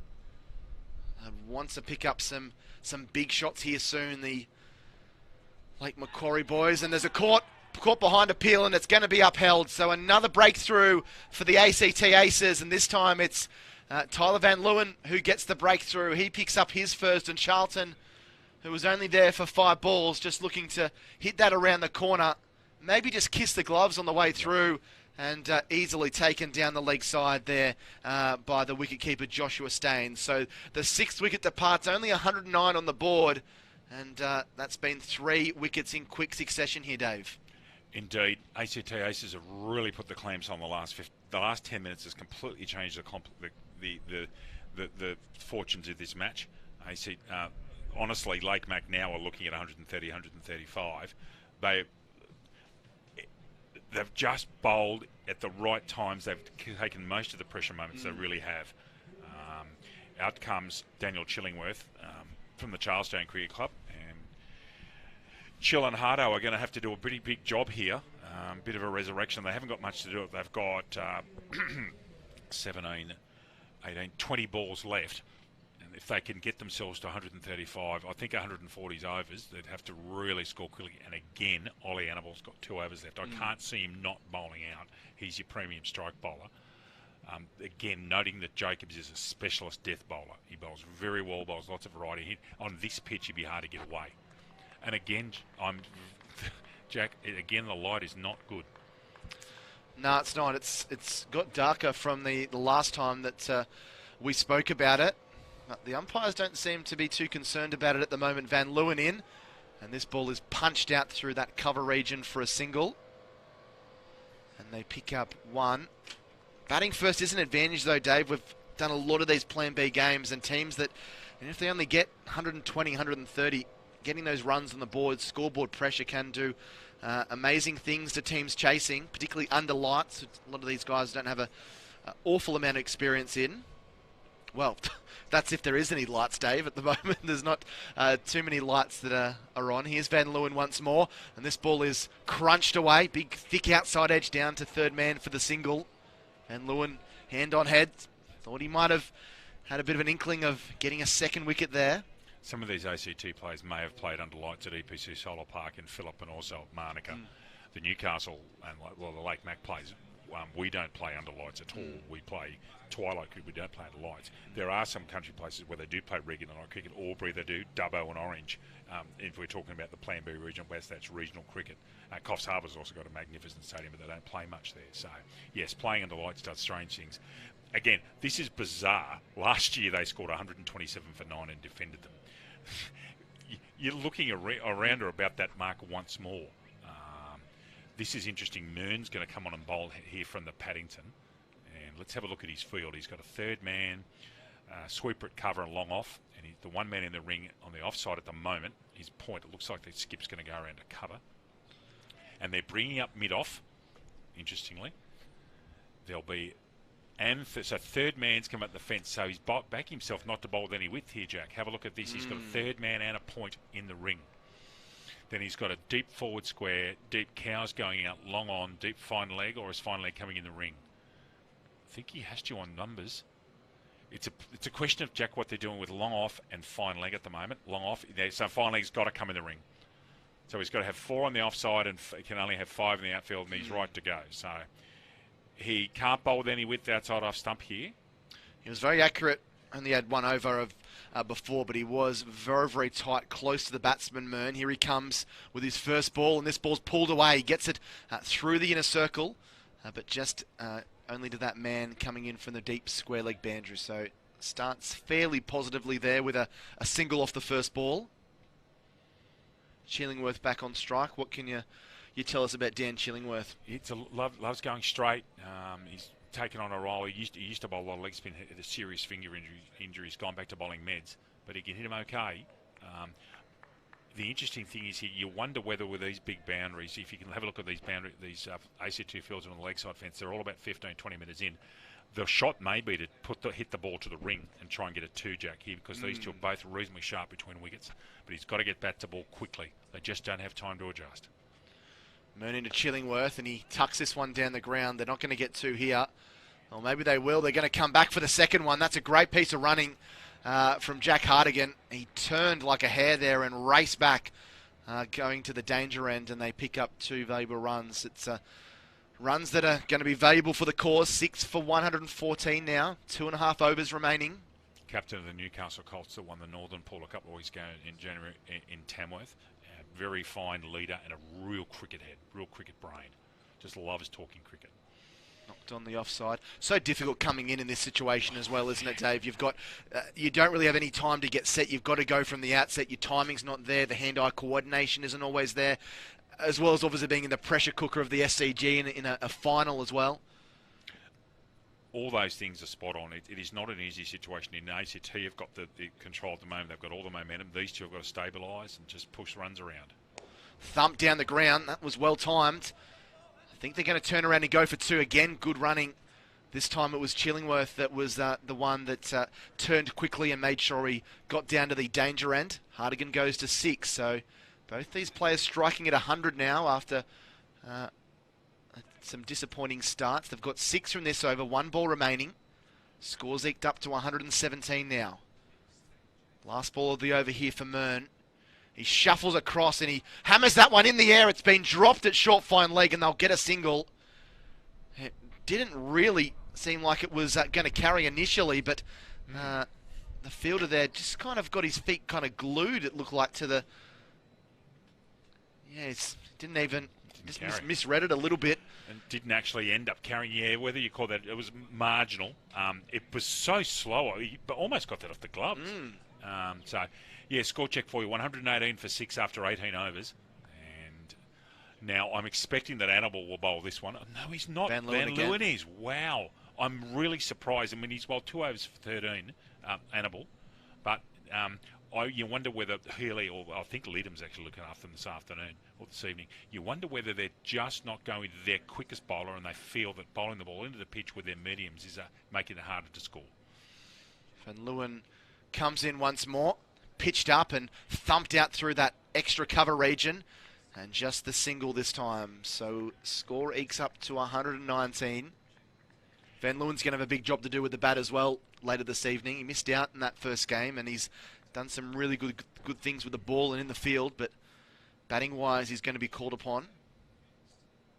Played a match-winning innings for ACT Southern Districts at the Country Champs a couple of months ago in Goulburn as well. Van Leeuwen can bat. This ball is slapped down the ground in the air. The man in the deep isn't going to get to it. It's going to bounce to him. One bounce into the breadbasket, and another single. And another thing is, there's hardly been any boundaries since they got the clump of wickets. The boundaries have dried up, and that's brought the score back to much more. There's 10 balls left. Hartigan and Chillingworth need to try and get it to 135, 138, something in there if they can. Van Leeuwen in. That's a full toss. It's come off looked like the back of the bat as diving in. It was a great effort. He wasn't able to hold on to it, that man coming in from the deep. And they'll collect 2 very valuable runs there. Hartigan goes to double figures. 6 for 122 now. That was a superb attempt. Absolutely was. You're right. And he got that look halfway at the bat. Be interested to see if he got underneath this or not. That's a superb effort, honestly. That is such a good effort. Incredible. The ground he covered was amazing, let alone the grab at the end. Short ball that's been skied in the air, and that one has been taken. That's another smart catch. And that is Finn McGurk from the North Canberra club that has dove forward there and taken a really good catch. That has been a real feature of their play today, the ACT Aces. Really good fielding, ground and in the air. And that one dropping on him, getting to him about that knee height, shin height. And he took that nicely, McGurk. So another wicket just slows things down. Hardigan's on his way back to the pavilion for 10. And the 7th wicket falls, 7 for 122. 2 balls remaining in the 19th over. It's been fascinating to how much they have bowled short. They've hardly bowled any length at all, Jack, for over after over. That one was a proper bouncer. That was helmet height. I'm sure this will be Bailey. He's the one bloke out there that he can absolutely thump the ball when he gets it going, and it's Dan Bailey coming to the crease. It was interesting. Jack Hardigan hardly ran it. Chillingworth actually flew down, and he's actually crossed, which is interesting. I was watching what we were watching was Hardigan and Chillingworth next to each other, and we couldn't tell when the catch was, but it must have been marginal. But he has crossed, so he's got the strike. And don't be surprised to see with this field again, there'll be more short stuff. They will not. They've hardly bowling length. Although now he's got to change. He's actually brought up. Here comes a slow ball. I reckon there'll be slow balls coming. He wants him to hit straight. He's got a long on and a long off, Jack. So maybe slow balls coming. Van Leeuwen in. Yorker on leg stump, tucked away there by Chillingworth. And he'll pick up a single. That's going to go down as leg byes. So one more to the total. 1 ball left in this, the 19th over. 123, 7 on the board.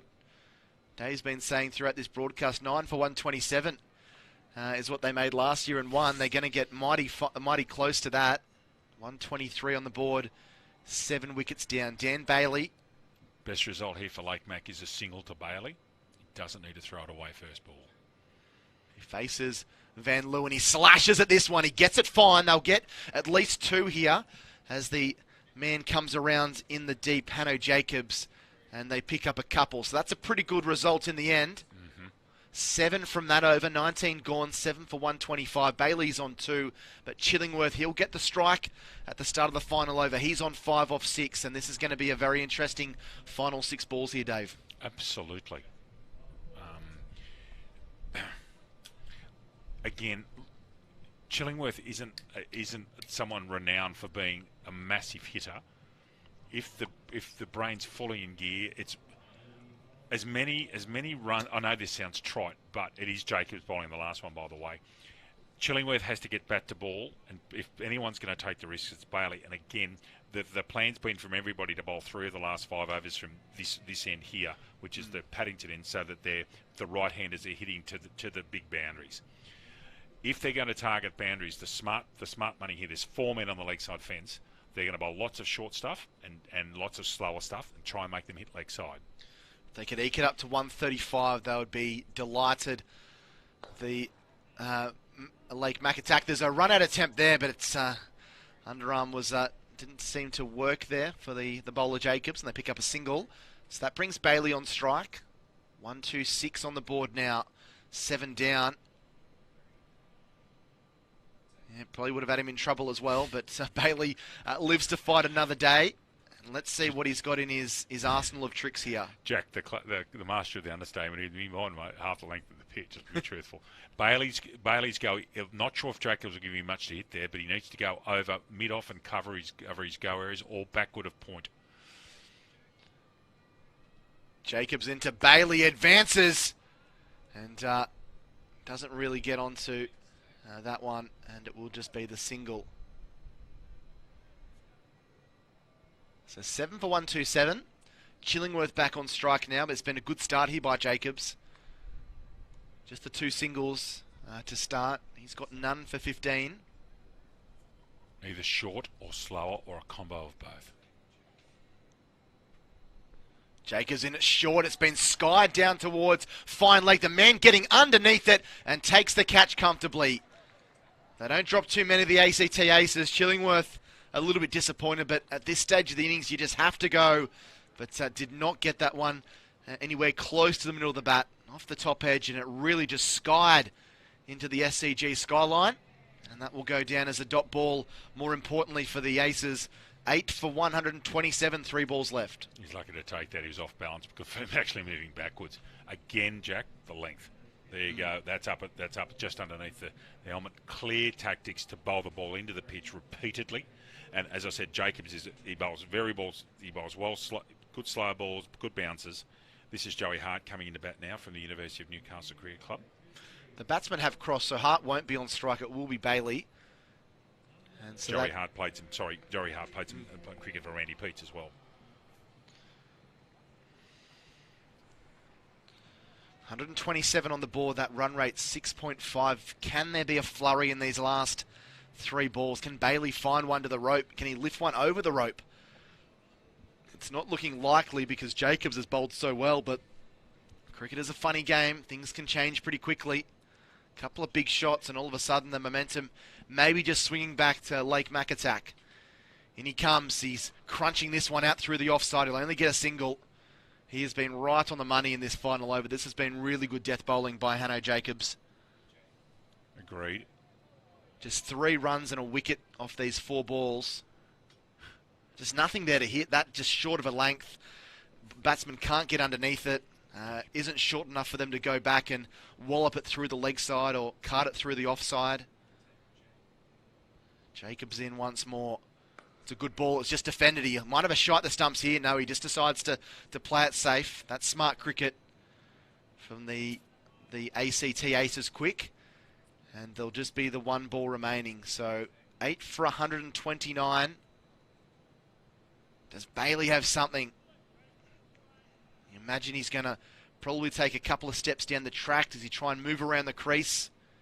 Nothing has really deterred Hanno Jacobs so far here this evening. The last ball of the innings, 8 for 129. He tries to do the ramp, and it's knocked away onto the onside, and there's a direct hit, but the batsman's going to get home. Let's see what the call is from the umpire. See whether that was bat or pad. Regardless, there's been a run added to the total, 130 on the board. So 131 will be the required total. So I'm assuming that that's bat. The umpire hasn't made a signal otherwise. So 8 for 130 from their allotted 20 overs. Hart finishing unbeaten on 1. Bailey finishing unbeaten on 4. 5 off that final over. And Jacobs, much like a lot of the ACT quicks, has bowled really well. 1 for 18 from his 4 overs. It's going to be exactly 6.5 to chase it down. This is going to be a really intriguing next 90 minutes when we get into this second innings, Dave. What were your thoughts on, firstly, the innings of Lake Macatac, and do they have enough to win the title again tonight? Yes, they do, but they're going to have to execute everything like they did against the Blast this morning when they were comprehensive. ACT bowling, outstanding, bowled the plans. Fielding, very good. Fielded well, executed their plans well, bowled where they wanted to, and it was a very composed professional performance. To keep them to 130 on this pitch is a sensational effort. It's advantage ACT for mine, and do not be surprised to see Blake Dean come out and tee off, go out and try and get these runs in 13 if they don't need to. But the way Dean goes, he's such an exquisite hitter of the cricket ball. Lake Mac are not, they've got some very good brains in the side. Stephen Macy is the coach who will be down there in a minute getting them ready. Jed Dixon, Adrian Chedd will have really good thinkers. Adrian Chedd was a captain of a first-grade Adelaide cricket side, so they're going to work very hard. But this is what they did last year. They were in almost exactly the same situation 12 months ago. Different scenario, much better weather. But that is a very good, complete performance from ACT. I'm not sure what you think, but it is a good. There's nothing wrong with the pitch. They bowl beautifully, and it's going to be it's certainly advantage ACT. The key's going to be now out there at the moment. Jake, can we stay and talk about this? That's the chairman of New South Wales Country Cricket on the right, the 2 umpires, and manager of New South Wales Pathways, Bruce Whitehouse. I can tell you exactly what they're doing right now. What they're looking at, ladies and gentlemen, is the lights. And we have an extraordinary situation happening at the moment where the lights are not actually overly good. And there are the power brokers, the match referee Neil Findlay is out there as well. And I can tell you right now, if you look at the naked eye, forget the cameras, when we're here at the ground, it is quite dim. And of course, it's now 7:28 at night, so the sun's going to be down shortly. It's cloudy. There's no more natural light left.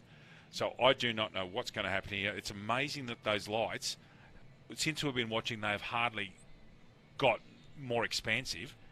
And it's a bit of a concern. You just hope that there's going to be cricket played. I'm very worried, to be quite honest with you. I'm not trying to be, what's the word, sensationalist, but it is a concern.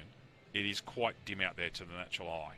There's no one in the Newcastle side that is like Orlando was, mate. No one's absolutely rapid, but still, you worry. I just hope that the cricket can continue. That's where I'm at. It is a concern. Your thoughts, please. Yeah, well, it has to be a fault. Something has gone wrong, because we had the full floodlights all lit up as the innings started, even when we didn't need them, when there was still a bit of a natural light around. So there's obviously a fault with both the towers. They're both as bad as each other. Well, there's all three of them. They've got the 4 towers on. Yeah, they're all at about quarter strength at the moment, so that's something that's going to need to be rectified in the not too distant future. Whether that can be fixed is another thing, but we could have a bit of a delay on our hands. New South Wales Cricket Officer Paul Brockley just behind us here is saying they're at 25% at the moment, and they're actually trying to generate more. They're trying to get things moving, but these are world-class lights. But at 25%, they're just a little bit better than candlesticks. You just hope. You can see the shadows being formed on the players down here. That means that the lights have got some effect. I would imagine these players will do pretty much anything to play, but yeah, you just hope it can continue. Just hope it continues. Anyway, to get back to it, that is what it is. ACT are going to come out shortly. Blake Dean, I can guarantee you from ball 1 will load up. If he gets anything wide or the wrong length, whooshka. And you saw him this morning, earlier on today. He can play. He's a serious talent. I'll tell you a quick story about Blake Dean. He and his club were playing in the grand final in Canberra a couple of years ago, 3-day grand finals down there. And it's first class rules, so there's no restricted limitations how long you can bat. They were 4 for 30 or 4 for 40 odd, and ended up 9 for 663 after 2 days cricket. His brother Jonathan, who played for the Adelaide Strikers, made 230, and Blake made 290. I think it might have been a semi-final actually. And they made 663 in 2 days, and the other team shook hands. Don't worry about the last day. They made 660. Yeah, wow. He also was part of a project where he switched hands with his batting. He was part of a project that was documented. He was right-handed naturally, but he went and started to teach himself to play cricket left-handed into his in 20s and 30s. So yeah, he's got 3 brothers, Jonathan, Sean, and Callum. They're all very talented cricketers, and Blake Dean's serious talent, and of course his brother, in limited opportunities, did very well for the Adelaide Strikers. Definitely. He's involved with ACT Cricket. Jonathan, if you're listening, Johnny, hello, mate. He's involved with their development and coaching and so forth. They're lovely family and good people from Bathurst originally. And, look, Blake Dean, super talented, and he showed that earlier today when you were in commentary. I didn't get a chance to commentate him, actually. I was off cycle, and, just watch him go, and he's sitting in incredible talent. Real talent, and into his 30s, like he's not young, but a really good player. Warm-ups going on here. I suppose I've given my thoughts. 100. I think you will say the same as me. 130, I don't think is enough, but you never know, do you? It's a pressure game. It's a grand final. Yeah, I'm probably leaning more towards the late Macquarie boys, to be honest. I think this pressure cooker situation, runs on the board. They've got a good bowling attack. They would have been confident of the way they performed against the Blasters, both with ball in hand but also in the field. So, not with any great conviction. You're not going to be walking out there with a swagger thinking that you're guaranteed of lifting up the title. But I think there'd be a quiet confidence for them having made 130. Let's just quickly go through the scorecard before I jet on out of here. I think Luke Olsen's going to make his way through very, very shortly. Not too long until proceedings start back up again. Taking a look at the Lake Macatac scorecard, here are just some of the wickets that happened earlier in the innings. Some great athleticism by the ACT boys. And here is one of those run-outs. Fortunately, Marcus Hainsworth just kind of gave himself up there. Really good athleticism coming in from the offside. Fitzpatrick with his wicket. Nice ball there, just sliding on and trapping the batsman leg before. And then we saw Adrian Chadd. He played that shot a couple of times, tried to sweep it around the corner, but chopped on. And then that was maybe not the death knell, but that's when things started going south a little bit. The batsman unable to clear the infield with that reverse sweep. And unfortunately, the wickets, they continue to come in clumps and fairly consistently there as they were able to muster themselves up to 130. This was the last wicket. This came in the 19th over. Fielder did well despite being a little bit off balance, and it was a really special bowling performance there from the ACT. Looking through the Lake Macatac scorecard, Daniel Arms caught Jacobs, bowled Brose for 14. Marcus Hainsworth run at Healy for 19. Westwood LBW Fitzpatrick for 12. Dixon caught Brose, bowled Fitzpatrick for 28. Chad bowled Brose for 22. Hartigan caught McGurk, bowled Van Leeuwen for 10. Charlton caught Staines, bowled Van Leeuwen for 2. And Chillingworth, the last of the batsmen out, caught Annabelle, bowled Jacobs for 6. Bailey finished 5 unbeaten from 4. Hart finished 1 not out of 1. 8 for 130. The bowling card read like this. Annabelle 2 overs, none for 13. Jacobs 3 overs, 1 for 18. Brose 3 overs, 2 for 18. Very impressive. He could have quite a say with the bat as well. Van Leeuwen 3 overs, 2 for 20. Scotty Mearn 2 overs, none for 12. Evans 3 overs, none for 24. And Fitzpatrick 4 overs, 2 for 19. I might leave you here, Dave, as I jump out of the commentary box. I think Luke Yolson's going to come in and join you, not too far away from the action beginning in the second innings here. This should be a fascinating run chase. Looking forward to hearing all about it. And my pleasure to commentate with you. Thank you so much. It was absolutely wonderful. Thank you, mate. So not too far away from the start in the second innings here. Jack having a rest and Luke coming in to join. Is that correct? I'll stay on air. Just hoping that these lights can continue to build. And 131 will be the chase when the ACT Aces get going very soon. Blake Dean's underneath us at the moment, warming up, getting some throwdowns. Does hit the ball very sweetly. So just a bit of a summary today. The Lake Mac attack convincingly defeated Newcastle this morning, making 160 odd, and Newcastle just getting to 100. Very good. Mitchell, if Mitchell Lyle hadn't made 30 late on, it would have been a much more embarrassing result. And then the ACT convincingly defeating the Arana Outlaws in the afternoon set at 2 o'clock this afternoon. G'day, mate. How are you, Luke? Welcome.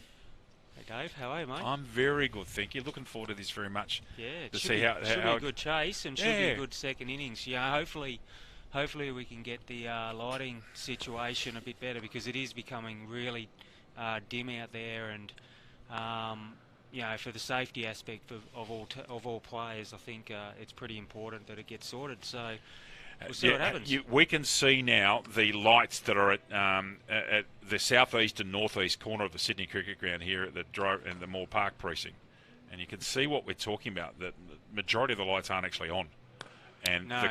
the camera shots you can see.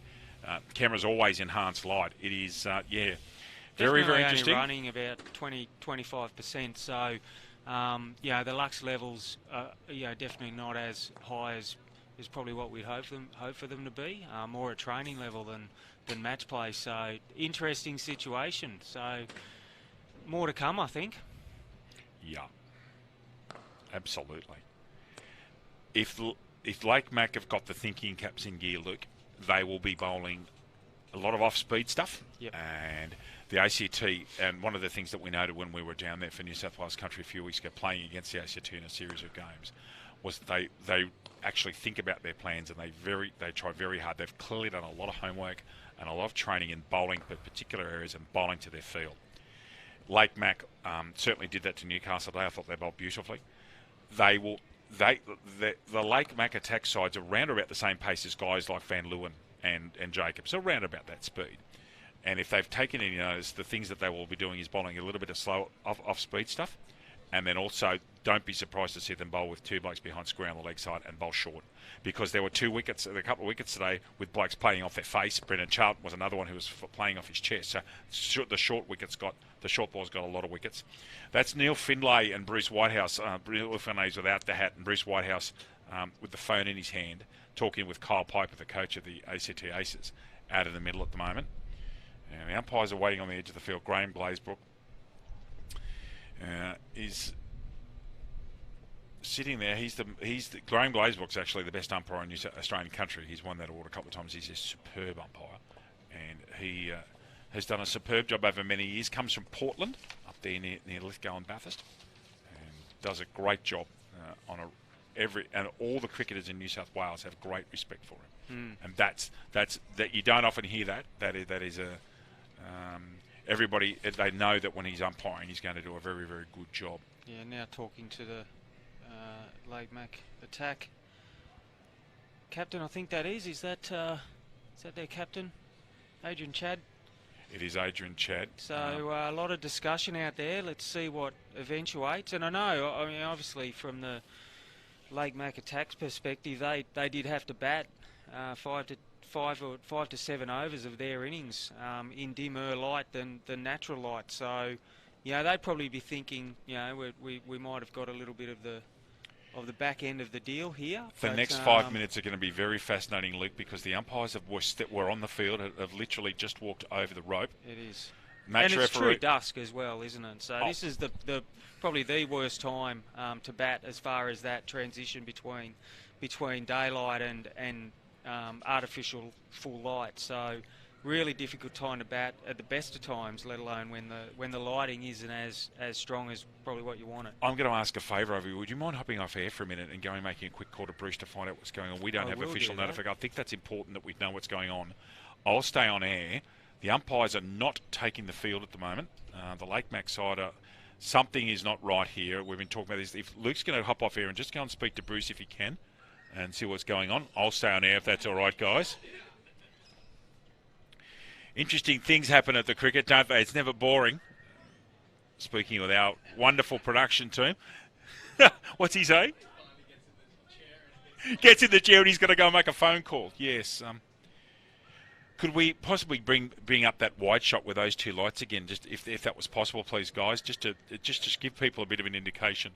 Now, interestingly, the umpires are still not taking the field. Luke's on the phone at the moment. Hopefully we'll get some information for you reasonably quickly. That is the situation. They're the lights. So you can see that by far the majority of the light banks are not on at the moment. It is now 7:40 at night here in Sydney, Australian Eastern Daylight Time. And just waiting for us a bit of notice. Umpires not taking the field, just waiting to see what's going to happen. We are just about due to start. Just waiting for. I'm going to ask Luke when he comes back. And I may be hearing that there may be some delays here. I'll pick Luke's brain when he gets back on air. David Redden and Luke Olsen here with you on Bar TV, the Plan B regional finals. Some issues happening here with lighting, and we're going to wait and see what happens. Luke will be back on air very shortly. Again, the scorecard, 8 for 130 for the Lake Mac attack. Superb bowling performances, particularly Ethan Fitzpatrick, this very talented young leggy. And just waiting to see we'll literally have some advice for you very shortly. Luke's about to come on air in about 30 seconds, and we're going to go and see what happens here.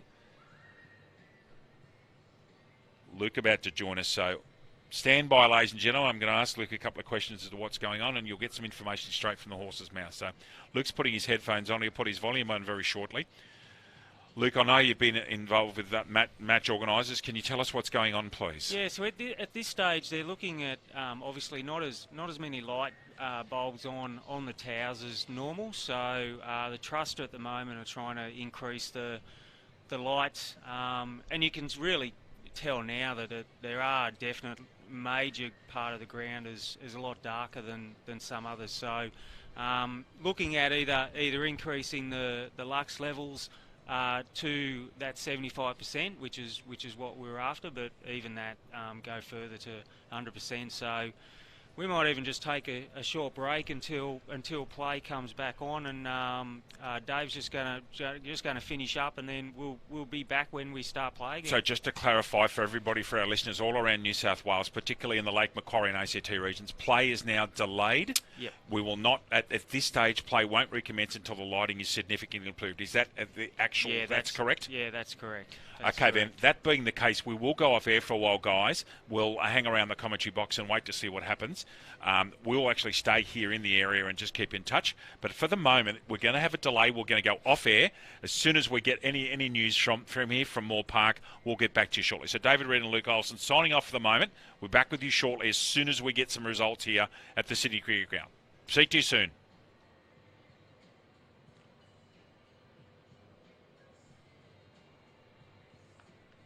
What's your plan for Matchday?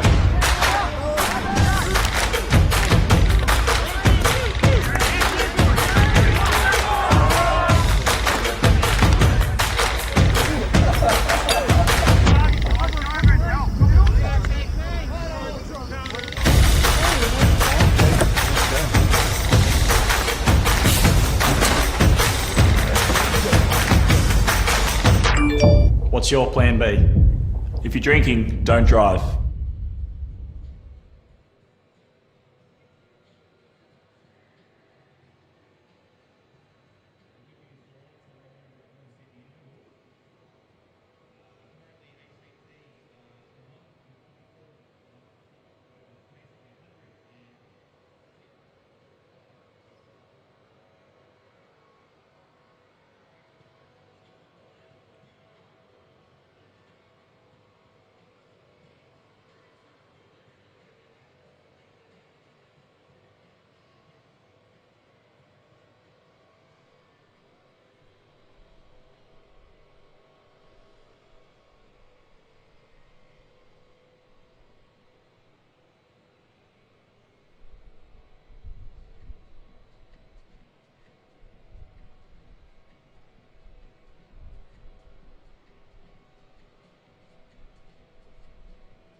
What's your plan for match day?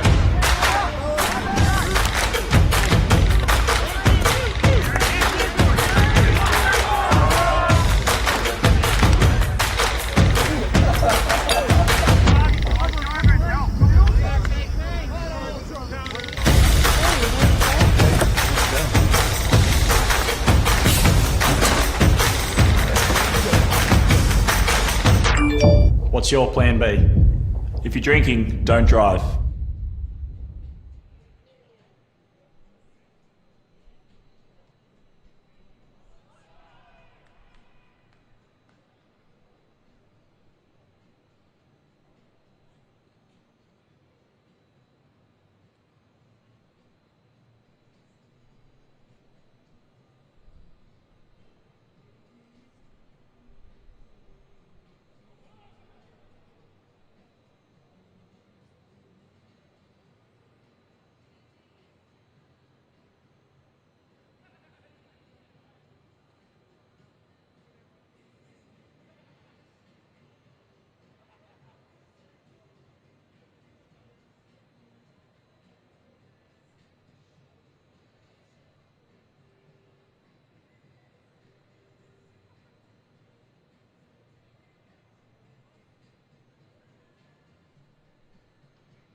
Welcome back, ladies and gentlemen. Luke Olsen and David Redden here with you on Bar TV. Been an interesting last half an hour. So just to let you know, just in the last couple of minutes, the lights have started to come back at full rat power. We're not very far away from cricket at all. Luke Olsen's with me. Luke, you'll be letting us know if there are revised playing conditions. There's a chance there may be a couple of overs lost, but we'll just have to wait and see. The umpires and officials are getting ready. Players are getting ready. Batsmen are doing a few hit-ups, and the Blake Mac fieldsmen are getting ready. So we're very confident of getting cricket. The lights are back. Paul, I would reckon to 85%. Is that a reasonable call at the moment? And there are no dark quadrants, and you can, I can tell you now, the lights have just improved dramatically. We're all very worried, but it looks like we're going to get some cricket very shortly. Just waiting on confirmation of the playing conditions. So the umpires are down on our bottom right, Bruce Baxter and Graham Glazebrook. And they're with the match referee and the chairman of New South Wales Cricket, country cricket that is. And just waiting. So just to give you a wrap, Luke, 130 for Lake Mac earlier this evening, and we're waiting to see what kind of conditions and the score, Luke. It could be very, very interesting. Yeah, yes. There was a half hour wriggle room for us for any delays, so before we lose any overs. So we're right on the edge of that now. So just waiting to see if there's any word coming through from ground level onto if we do lose any overs and what that revised target will be. But yeah, we just don't really know at the moment.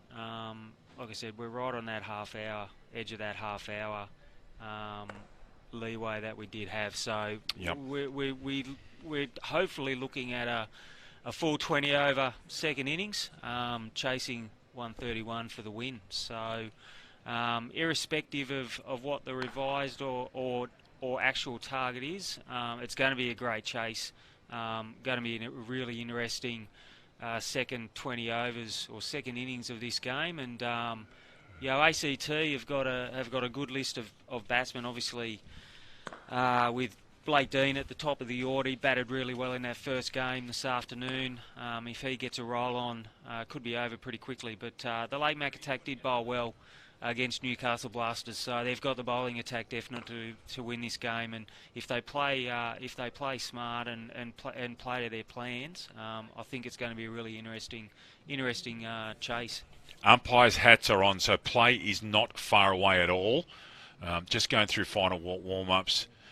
Lake Mac just finishing off a couple of fielding drills and a couple of batting drills just being finished. Blake Dean is waiting on the sideline. Nick Brose will be with him, I'd imagine, opening the batting again. Blake Dean's in the maroon helmet in your screen right now. Nick Brose in the blue helmet with the badge on it. And the other batsman, other ACT player sitting there, Josh Staines, he might even come into play. Very smart batsman in that middle order, the wicket keeper from Wagga Wagga in New South Wales. So he could come into play later on in the innings. Okay, so the umpires are just calling the players off the field. So play is imminent here. Now, at the moment on the screen that we can see, the big screen, it does say there's 120 balls to go and 131 the score. As soon as we know if there's a revised target, we will let you know immediately. Luke Olsen's waiting on his phone, and we will get that information to you genuinely as soon as we can. Just bear with me a minute, please. Luke, can you just take over a second?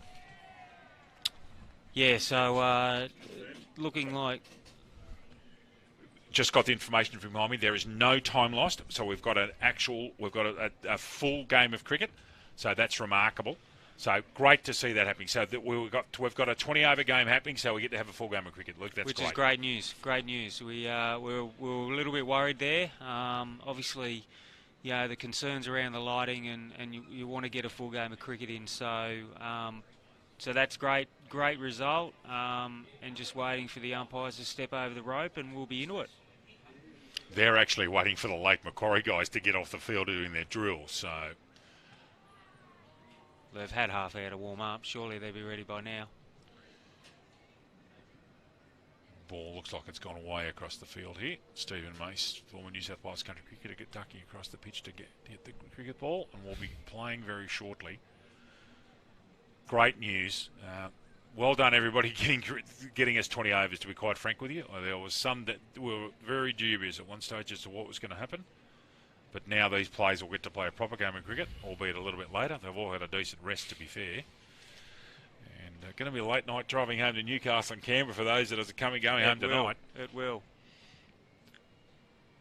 Luke, just quickly, we're waiting. What's your role with tell everyone what your role is with New South Wales Cricket? Yeah, please? Warea manager for Southwest New South Wales. So based in Wagga Wagga and have staff in Orange, Dubbo, Wagga and Albury. So we basically service 3/4 of the state, all from Lightning Ridge in the north, across to the South Australian border, down to the Victorian border, and across to Tumbarumba in the east. So, and then we snake our way up through Gundagai, Bathurst, Lithgow, up to the border. So Western Zone, Riverina Zone, Western Zone and Riverina Zone, yeah. So they're the two cricket zones that we look after. So yeah, a lot of area to cover, but a lot of cricketers involved. We had a representative team here this afternoon. Unfortunately, it went down. Couldn't quite get across the line in the second innings of that second game. The Arana Outlaws, which are sort of a Dubbo, far west based team. So yeah, we've got some great cricketers coming from the area and continue to come into Sydney to play grade cricket. And you know, the Daniel Hugheses of the world who have come from our area. It's great to see those guys get an opportunity. Certainly is. I'm originally from Wagga myself, so I know. Yeah, no, Dave actually went to school with your brother Tim. So you poor man! Yeah, no, oh my goodness me! He kept at Telecom.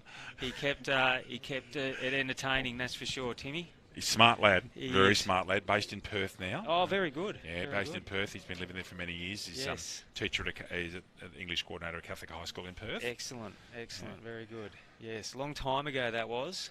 Lumen College. Long time ago, reminiscing about school years. But that is a very big part of New South Wales. Great to be sitting here with you, my friend. It's great to be here. First time in the chair today.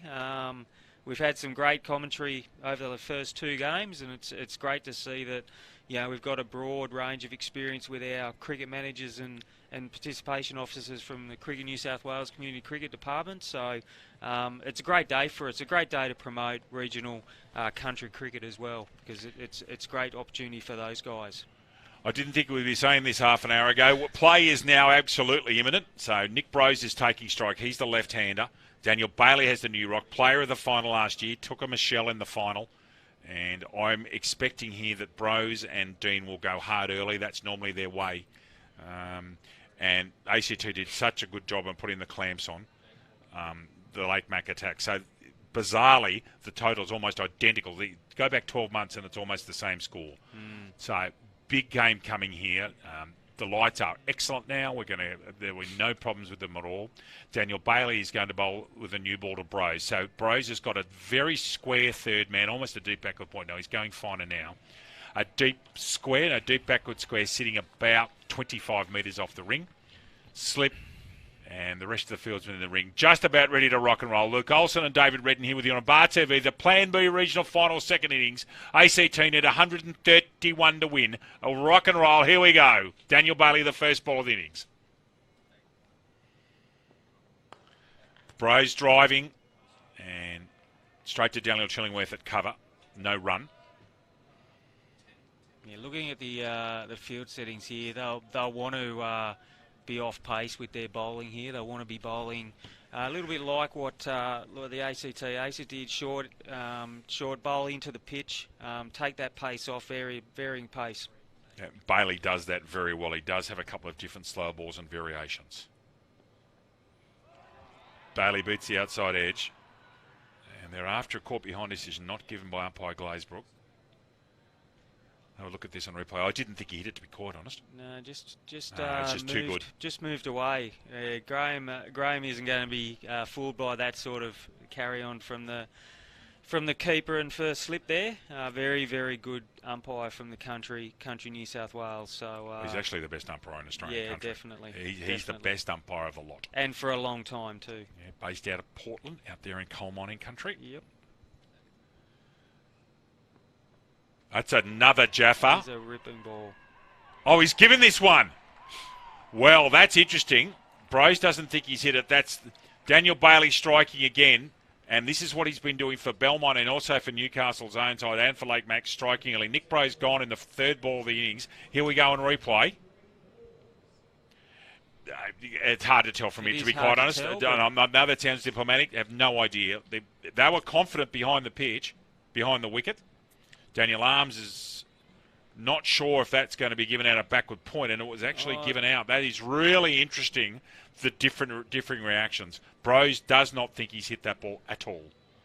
Yeah, interesting body language there from Bros. Whether it's a sheepish look around, thought he might have feathered something, but irrespective, he's on his way. He's been given out. So, yeah, that's the perfect start, isn't it, for Lake Mac attack? They needed that early wicket. And, you know, in these sort of conditions, these things can happen. Early in the innings, a little bit of movement off the pitch.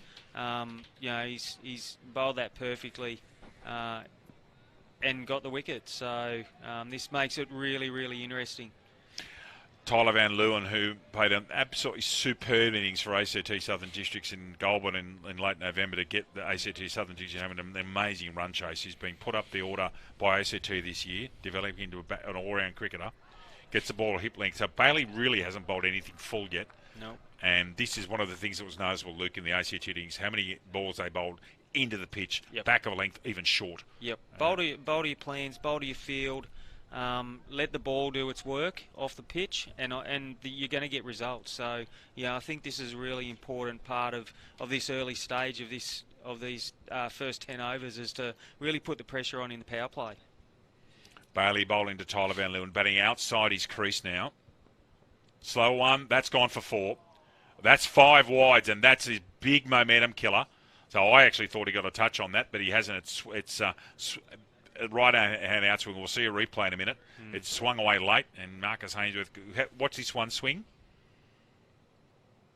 Wow. Did move a lot. It moved a lot, especially after it pitched. It just went almost, it didn't go sideways, but it's moved a lot. And Marcus Hainsworth is a very fine keeper. Couldn't get there. 5 wides. So now ACT Aces 1 for 5 in the first over. Daniel Bailey won't be happy with that. It's just what the ACT needed. It's such a momentum killer, 5 wides. Bailey now to Van Leeuwen. Just a ball back of length again that he just hits into the pitch and goes away for no run. These two played quite a bit of cricket in the challenge in the invitational series in Canberra a few weeks ago. Yep. Van Leeuwen and Bailey, they know each other's game. Yep. And a few of these Newcastle players were there. Adrian Chad was there. Daniel Arms was there. Daniel Bailey was there. And this is the majority of the nucleus of that side. It's a pretty good side, and they're very, very clever at the way they go about things. Kyle Piper and the guys do a great job. They really work very hard to give them credit. They work very hard. Gaylard's got to get that in. He has it. Charlton's coming down from square. That's 1. That's 2.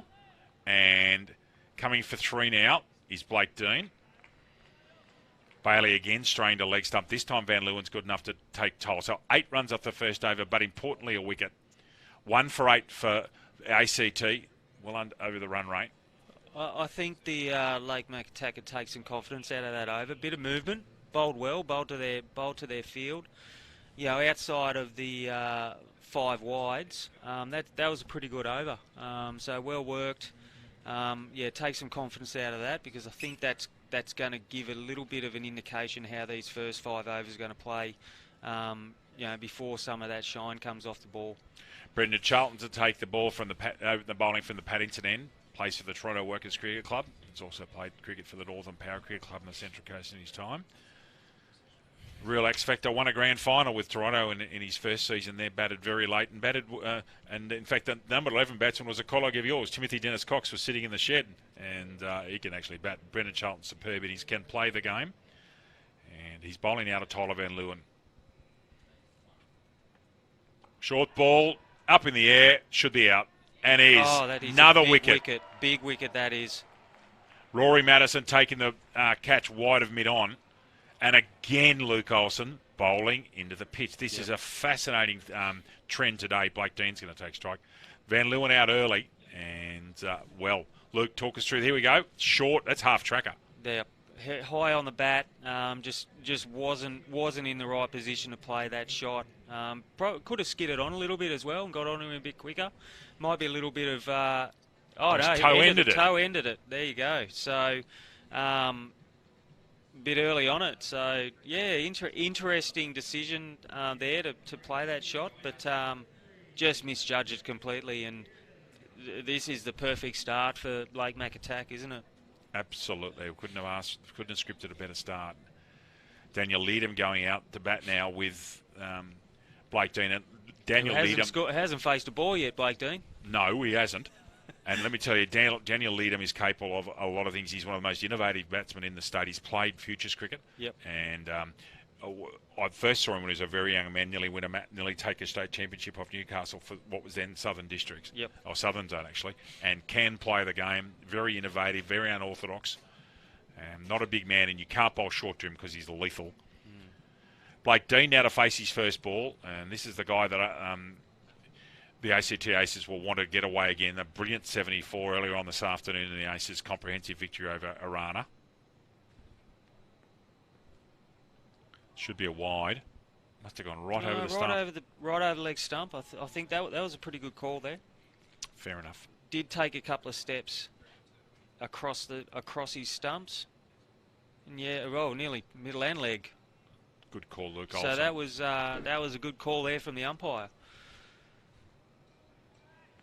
Umpire Baxter at this end, Bruce Baxter from the North Coast.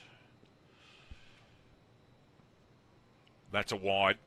Gee, I reckon that went over the tram. Yeah, I reckon that's gone over the tram lines myself. I think he is lucky to get away from that one. That was pretty much straight over the top of the tram line, but yeah, even outside of it. So yeah, very lucky to get away with that one. 2 for 8's the score on the second over. Blake Dean on strike to Brendan Charlton.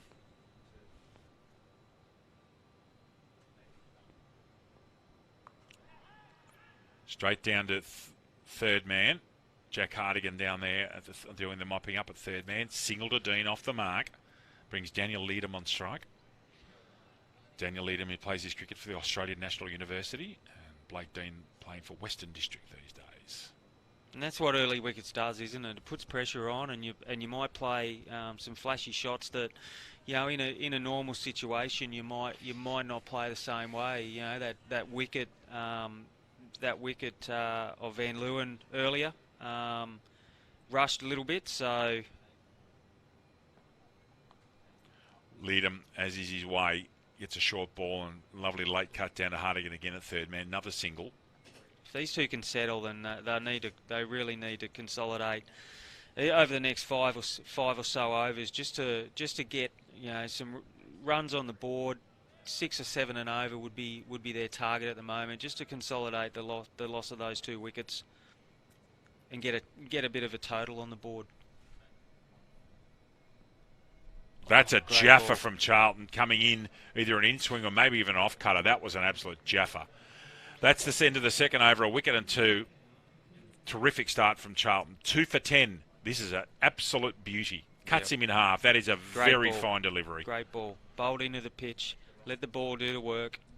A little bit of movement off the seam, and poor Blake Dean didn't have any answers to that one, and even gave a little bit of credit back. Well bowled coming from Blake Dean on that one.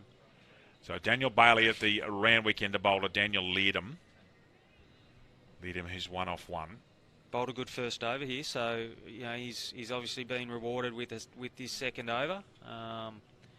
Going with a short fine leg, a deep square, a deep third man, a slip, and everybody else in the ring. No, I don't think that. Inside I edge. think that's either inside edge or hit him. I think that hit him outside the line of off stump, to be fair. It's hard to tell from this camera angle, but you're right, actually. Good call. I reckon he smashed the cover off that, actually. Inside edge. Yep. Umpire Glazebrook's not going to be fooled by that. And it was a good call. Maybe even a little bit high as well. He's not a very big man, though. No. Luke, to be fair. I shouldn't be rude. No, Luke Olsen's not the biggest man in history. No. Good bowling into the pitch. Leadham jumping Still there to a little play bit of movement there as well. So, yeah, he's bowling really well here. So there's a cover, a mid-off, a point, deep third man and a slip. Short fine leg, deep square, mid-wicket and mid-on. Standard field. Bailey to lead him. Bailey bowling from the round wicket. It's 2 for 10. Early doors here. Takes pace off that one. Leadham gets it down to mid-off. Rory Madison cleans up. Can't stop the single, however. 2 for 11 is the score. Leadham is on 2 and Blake Dean's on 1. Bar TV, Luke Olsen and David Redden here with you in the Plan B Regional Bash Final for 2020-2021. The ACT Aces chasing 131 for the Plan B title against Lake Mac Attack. Adrian Chedd coming out of slip, and he's going to mid-wicket. And they're going with 2 deep in the leg side. So there's a deep mid-wicket and a deep square. Joey Gillard's come in at third man. This may be a slow ball into the pitch. Certainly took the pace off it. Dean works it around the corner tidily to deep back at square to Jack Hardigan. And poor throw. Cleaned up professionally by Marcus Hainsworth. Still well bowled. Still bowled to his field. Was forward on middle of the leg stump. So bowling well to his field here. And sometimes you do need to mix it up when you're setting fields. 100%. Short fine leg comes in quickly, stops a leg by there. So it's 2 for 12, getting towards the end of this. 5 balls gone in the third over. And so far the power play's been dominated by Lake Mac. And other than the 5 wides, you take those 5 wides out of there, they've done very well so far. Leadham and Dean have got a little bit of time to consolidate with what is a moderate chase. They don't have to rush. They can use every one of their 120 rocks.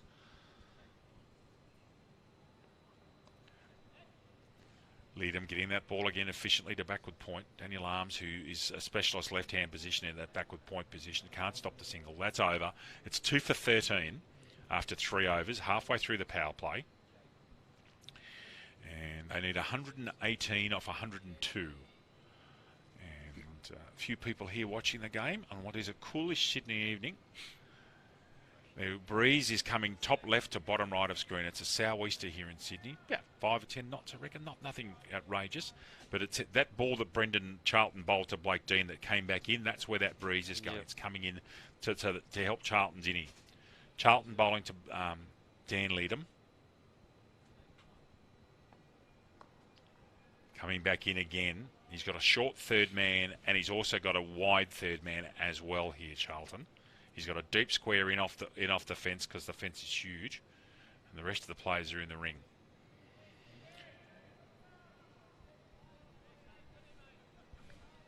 It's good bowling here from Charlton, really bowling to his field, but utilising that breeze. Absolutely he is.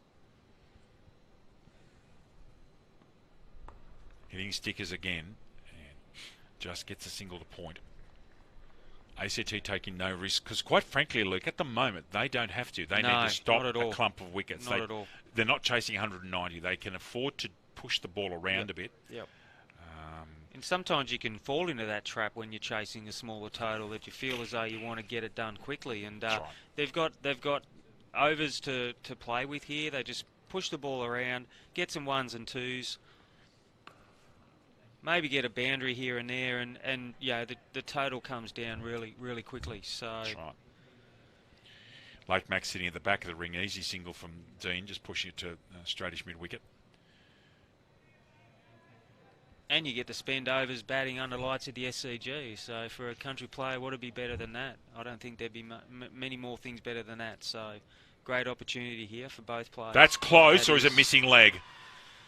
Maybe sliding down leg, but it was really close. He does seem to shuffle across to try to offset some of that in swing.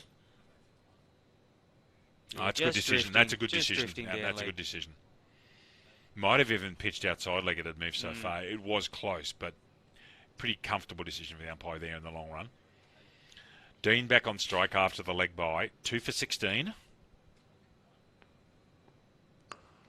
One's taken off the stumps. He works that wide.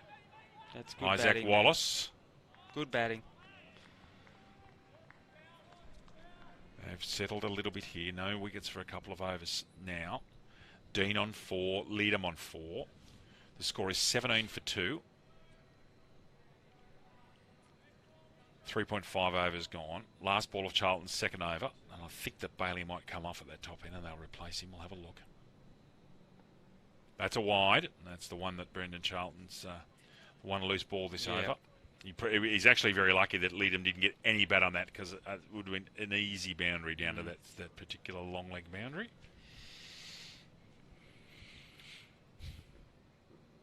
You got duties at the State Challenge this week, Mr. Olsen, or are you back to Wagga tomorrow? No, back home tomorrow. We've got a full term of programs to finish off the season. So and obviously local cricket as well, back in the full swing. So yeah, it's going to be a busy couple of months for us. But we do have country State Challenge in Orange at the end of the month as well. So country boys will be playing North versus South, a couple of games in Orange end of February. What age group's that? Under 16s.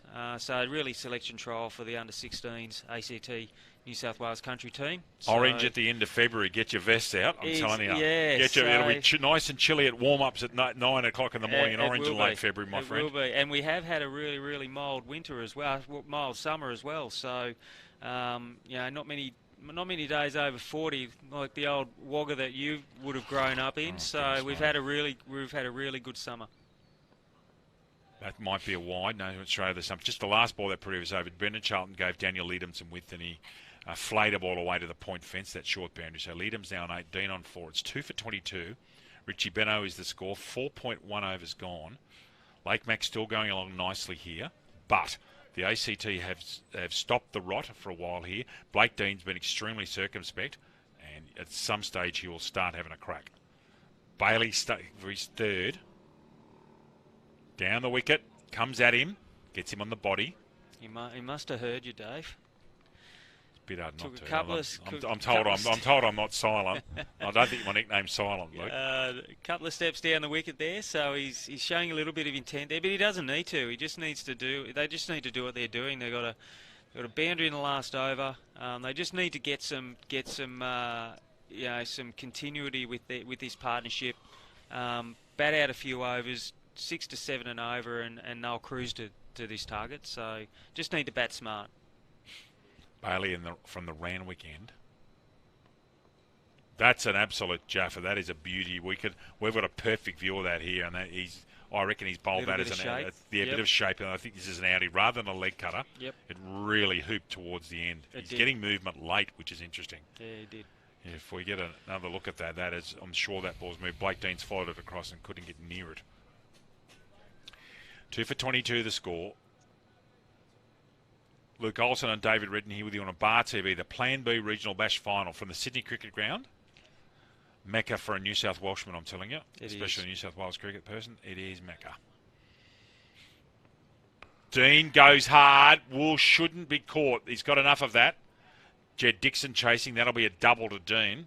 But at some stage he knew he was going to go. It's not his way to sit there and put the ball around for ones and twos. No, it is in his way, but they lose Dean now, and they could really fall into a hole. We talk about not losing wickets in clumps, and he can't throw his wicket away at the moment.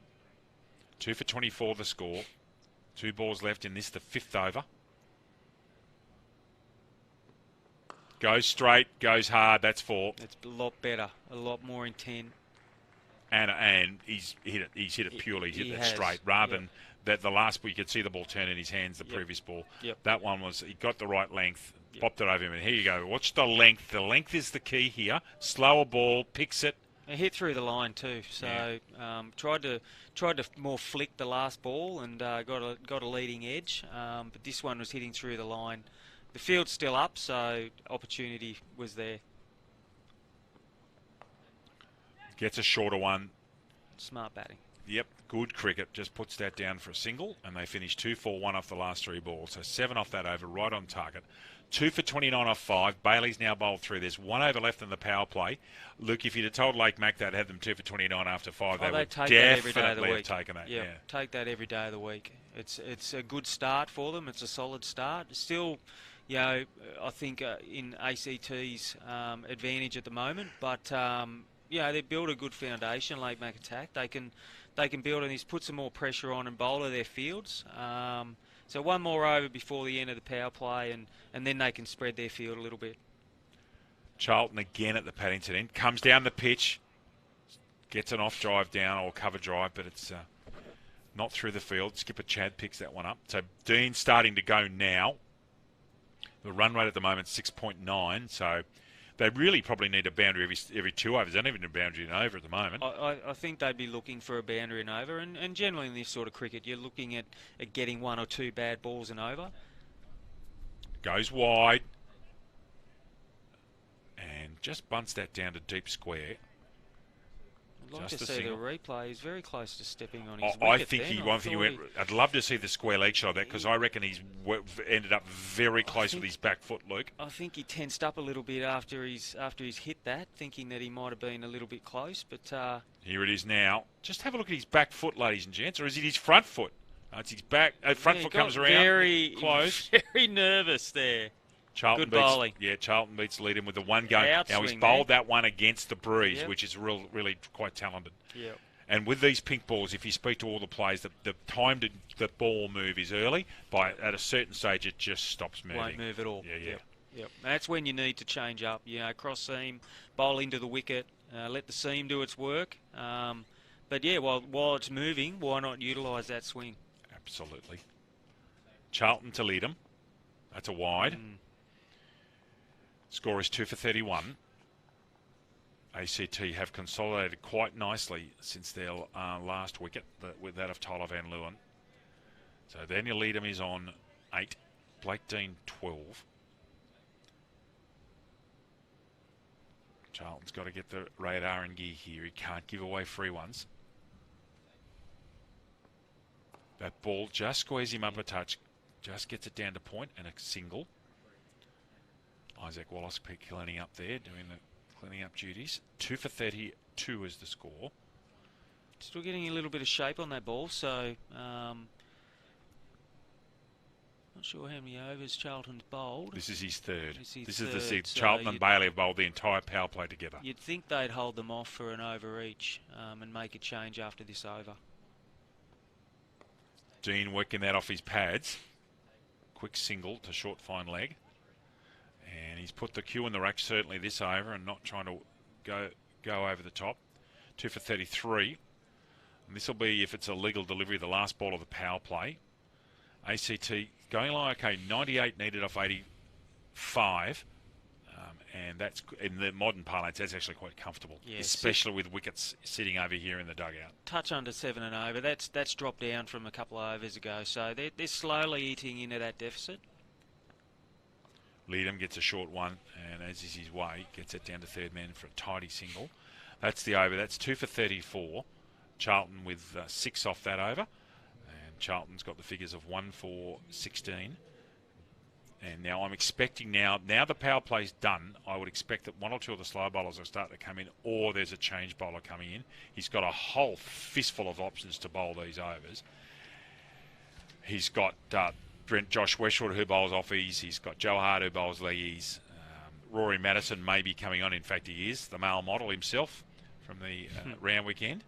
He's also got Daniel Chillingworth and Isaac Wallace and himself, Adrian Chad. But Rory Madison, who bowled beautifully, Luke, in the preliminary fixture in Scone, took 4 for, bowled on a good deck up there with a bit in it, but bowled beautifully in Lake Mac's win over the Central Coast. And it was pretty good game of cricket, actually. Bowled well this morning as well, so yeah. He absolutely did. Too short to lead him. Gets an underneath edge and takes a quick single. Blake Dean calls him through. Very good cricket there.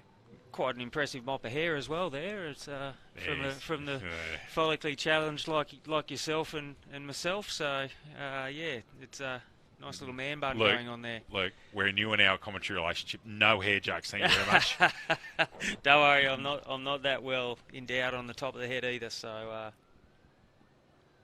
that might be a wide. Yeah, didn't get a touch on it, and that's a wide from Madison. Dean hopping inside it. Score check is 36 for 2.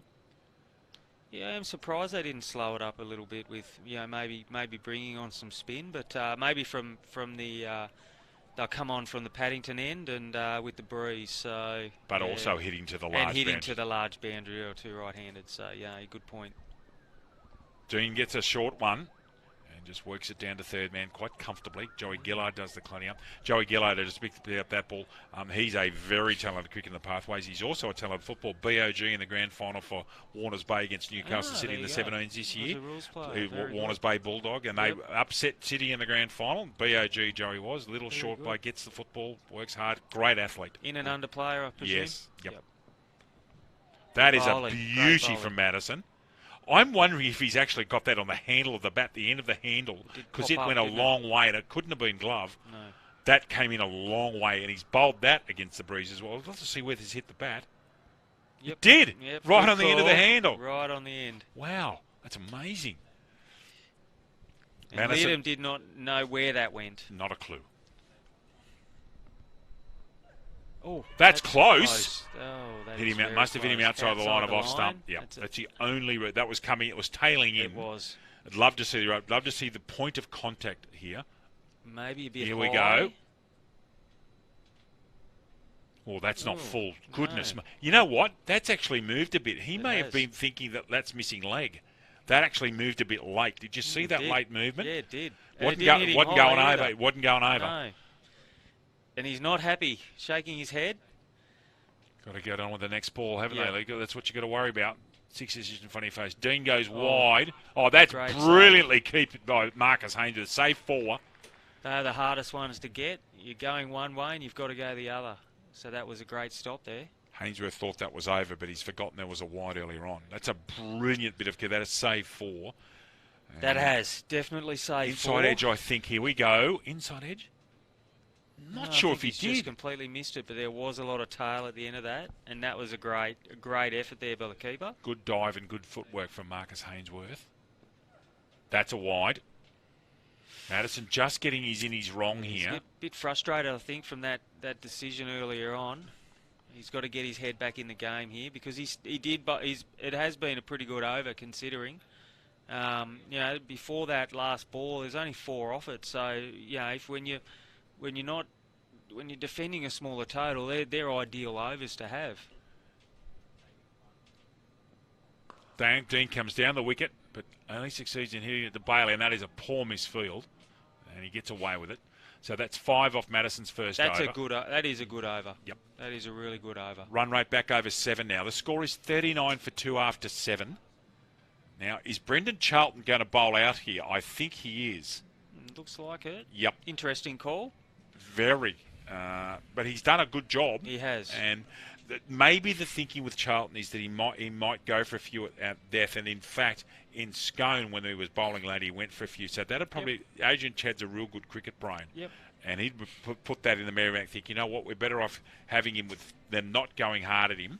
And the length that he bowls, it might be better. And still a bit of movement with the ball as well. So, utilising that breeze, he's probably thinking, well, let's get him out of the way and get these overs done while he's still moving the ball around.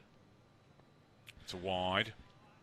Overcompensated there. And the wide's pushed it down starting there. to hurt a bit, Luke. Just Yep, a they bit. are. Remember there was a 5 in there. I reckon there'd be a little 10 or 11 now in a total of 40. Luke's going to my cricket for me.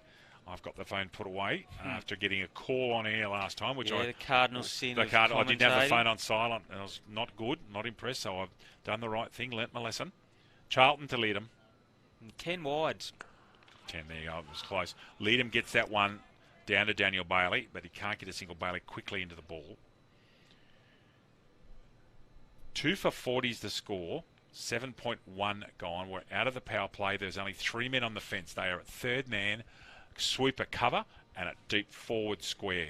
Everybody else is in the ring and sitting on the back of the ring, except Bailey, who's about 5 metres in at mid-off. Good length there from Charlton, right at the crease.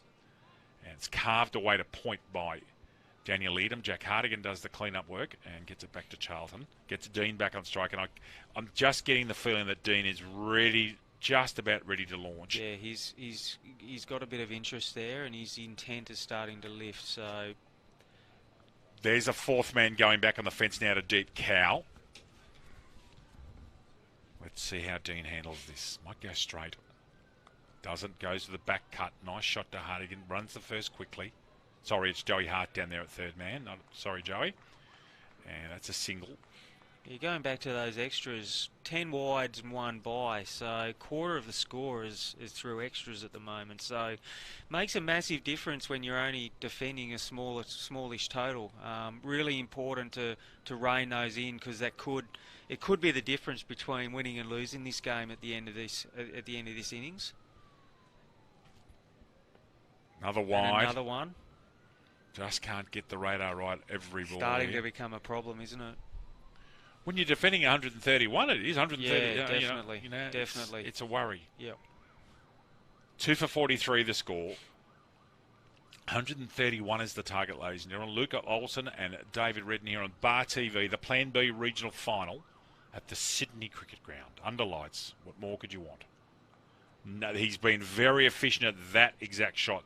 Just getting a little late cut down the third man. It's a low-risk shot for him, and he's playing that off the back foot with comfort. Leadham goes to 14. Blake Dean is 15. And by Blake Dean standards, I'm telling you, and you would know this yourself, by Blake Dean standards, this is a very sedate innings. It is. Yep. The plan is clearly for one of these two to bat deep. Yep.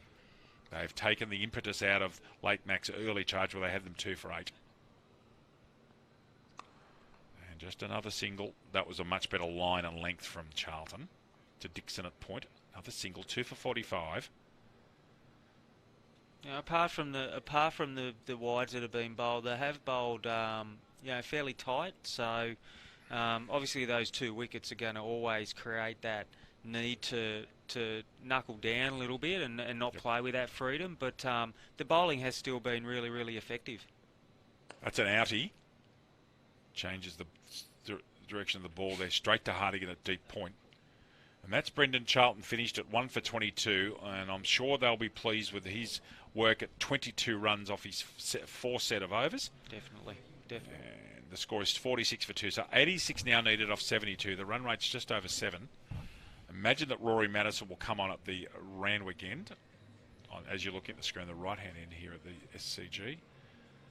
And I've been coming here since I was a kid, and it never ever loses excitement. Be it Sheffield Shield, watching the Giants hopefully belt the Swans, New South Wales, one-day games, test matches. It's it's heaven to come here. And I'm also a Roosters fan, so even at the moment the Roosters are playing here, which is great. Home ground, yeah. So no, it is. It's. I think for any kid growing up in New South Wales, this is the pinnacle place to be. Yet to watch any sport. Another wide, and this is now becoming not a plague of effort to big proportions, but it's starting to become a real problem. It is.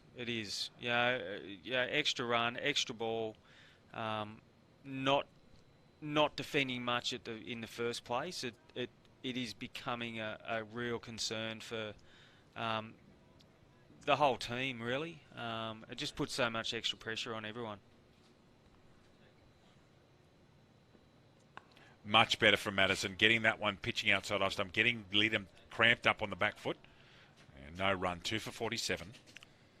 I think when you're bowling to this sort of field placing, you are trying to bowl tight to the body. So any sort of, we've got 3 out deep on the leg side. So any sort of loss of that direction, it is going to push down the leg side. So you're running a risk, but you've just got to bowl tight. There's another one. Is that caught behind? No, There's a wicket. an edge on it. Jeez, that's lucky. Very lucky. However, again, it's another wicket off the short ball today, and Madison strikes at the exact right time for Lake Mac, and I reckon ACT would have been ready to press then. Yep. And Leadham's had a waft at a very high ball. Look how far over his head this is. It's a long way, and he gets an edge. A decent edge too. Was. Yep. Madison taking his. Look how far over his head this is from side on. You won't see it. That's a big schnick off, and Leadham's done. He ends up making 15, and that's a big wicket. That is. Wagga Wagga's own Josh Staines come to the crease. Yeah, now this is an interesting decision. Normally bats 6 or 7, so to come in now, he is a very innovative bat, so does like to play 360. So, they might be thinking that the spinners are going to come on soon, and Josh is very good off his pads. Very good at reverse sweeping.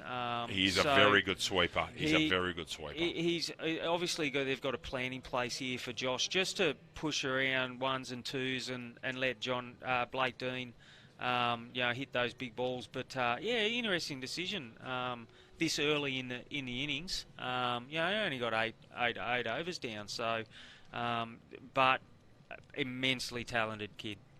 Really talented player. He is indeed, and there must have been some thought of putting Scott Mearn in, who did very well.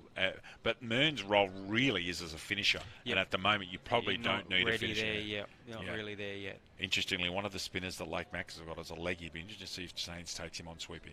So Madison to Staines, new at the crease. Inside edge that one, smash the cover up. You actually hear it on that effects mics there. So 3 for 47 the score. Madison at 1 for 6 in his second over. Dean is 16 not out, and I think the entire ground and everybody watching is just waiting to see, Luke, when does Blake Dean put the foot down and go? Go, exactly. Because I'm telling you, if he does, it'll be like watching a hurricane. Yep. Madison to Staines. Another one short, and Lake Mac has certainly done their homework, and they've certainly learnt their lessons from earlier on this evening, Luke. They're bowling a lot of balls into the ribs. They are, yep. It's led to a few wides, a few too many wides, but they've obviously got their plans in place. They've got their field settings for it, and at the moment it's working. It is. Madison's just got to stay away from outside leg stump. 3 for 47. That's a wide the other side that time. Overcorrecting, bowling an outie, and another wide. Kathleen Pink will be getting very frenetic up there in the score box, scoring so many. And Puna Kid, the great Puna Kid, both our wonderful scorers today, 2 top-class scorers. And that's almost a wide in two-day cricket, that one. It is. Madison just changing the direction of the ball and trying to bowl an outie. Needs to go back to his tried and true here, just go into the ribs in-swinger. Dean's going to get that fine, but third man is very fine. Joey Gillard sniping down here. Comes for a double. Trouble at the other end. Throws not on, and that's actually well run. Staines actually was coming to the danger end, and he made Blake Dean. He's not quite as quick as he was. No. 3 for 50 is the score. And Staines might have forgotten who was at the other end. He's very quick, Josh, and especially for a keeper, he's quick. He is very quick. Madison's last legal ball in this over. 3 for 50. That's a wide. Holy cow, that's close. Anyway, not called. Josh Staines is looking down thinking, I reckon that ball's not even transected the line. I reckon that's gone outside it slightly. But Graham Glazebrook's 150 metres closer than I am. Replay can be a journeys and replay. Oh, that's the snick-off. Bang. A big edge that was. Yeah, the footwork was actually quite good. He got himself around the position, but got the edge. Madison takes a wicket now. Here comes Adrian Chad to bowl his eclectic mix of medium paces and fast off cutters and fast off spinners. Marcus Hainsworth is actually standing back. Some keepers at the high levels stand up to him, but he's not going to Chad. So he's gone 3 deep on the leg side. Deep square, deep cow, long on. Then he's got a sweeper at cover and long off. And he's got no one in the ring on the leg side from fine leg around. And he cannot bowl with any width outside off stump because there's no coverage, Luke. At third man's his weakness here. Dean on strike. And what else does he do? Another wide. Goodness me. Starting to become a real problem now. 80 is required off 66. It's 3 for 51 is the score. 7.3 and over. It's not doing too much damage at the moment. That run rate is starting to slowly creep north, but it can always come to pass really quickly. Single there to square leg. Deep square fieldsman quickly off his perch at deep square. Josh James comes on strike now. Interestingly, Luke, the pink ball is moving. It is still moving. It is not dying. It is not going. No.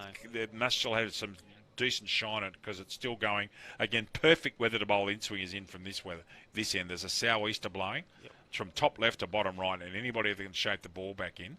So Chad brings up mid on and puts back a very fine leg. So I think he's going to bowl full in swingers here if he can. That's what he does first ball. Good shot there from Staines.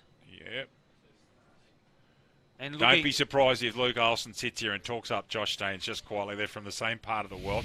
And coming from Wagga myself, I can assure you that when you come from Wagga, once you come from Wagga, you are from Wagga. Yep. And Wagga people are very, very proud of where they come Very from. passionate, very passionate. Yep. Fine leg, and he hasn't beaten him. Madison gets down quickly and saves. Probably would have been a triple. I'm not sure if that would have been 4. Score check for you, 3 for 53. Luke and I will be done in commentary in a minute. You'll go back to the wonderful commentary team of Paul and Jack. They'll be back with you shortly. And they will round out the game for us. But on Josh, very good tennis player. His mum is a very good tennis coach in Wagga, and his sister is actually an exceptional tennis player. Overseas in America for a while there in scholarship programs. So very good tennis player. So cross-bat shots are very, very good. And his sweeping, obviously, that's come from that. So very, very good sporting family. For those of you that grew up when I did, and for those of you that know Wagga, the Bolton Park tennis courts in Wagga, right almost in the centre of town, near the main cricket ground, Robertson Oval. Yep. Big tennis complex there. I grew up playing on clay, which I still enjoy playing. It's a lovely surface. Unfortunately, that might be a double. That might be a double. I was about to say I grew up, and that's a long time ago. That was a double to the ring. So it's all gone to synthetic grass, the entire. And you know what? Yep. That's actually sad. We grew up. The Tennyson Park was also a clay court complex, and you go and play in Bolton Park, and it was great for your knees because you could slide out a bit. It was great to play, and it was great to play tennis on because even on slow people like me could play tennis because you didn't have to be lightning quick. Chad bowling here. It's not a bad over. They get a single. Well, so we're going to leave you here with the score at 3 for 58.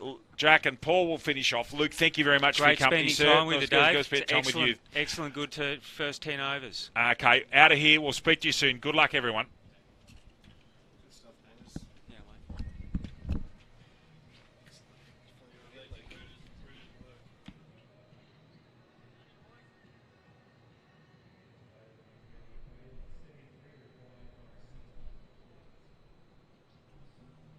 Big thanks to the boys for taking us through that last 10-over period with the score at 3 for 58. Evenly poised at the moment. This is going to be interesting. We see an edge that flies down towards third man. Dean is certainly the key. He's not going after the bowling like he did earlier this afternoon, but he's there on 22 off 27. He's going to be the key in this second 10 overs. That run rate up to 7.3, but certainly well within management. As I welcome Paul Brockley into the commentary position. Paul, good to be chatting cricket with you, mate. And this game is on a bit of a knife's edge at the moment, isn't it? As we see a big wide down there on the offside, and that's going to need to be rebowled. Yeah, it's great to be back for the last stint, Jack. We've been chatting outside about the game, and I think we're in for a ripper of the last 10 overs to see this final of the Plan B Bash, Regional Bash, come to conclusion.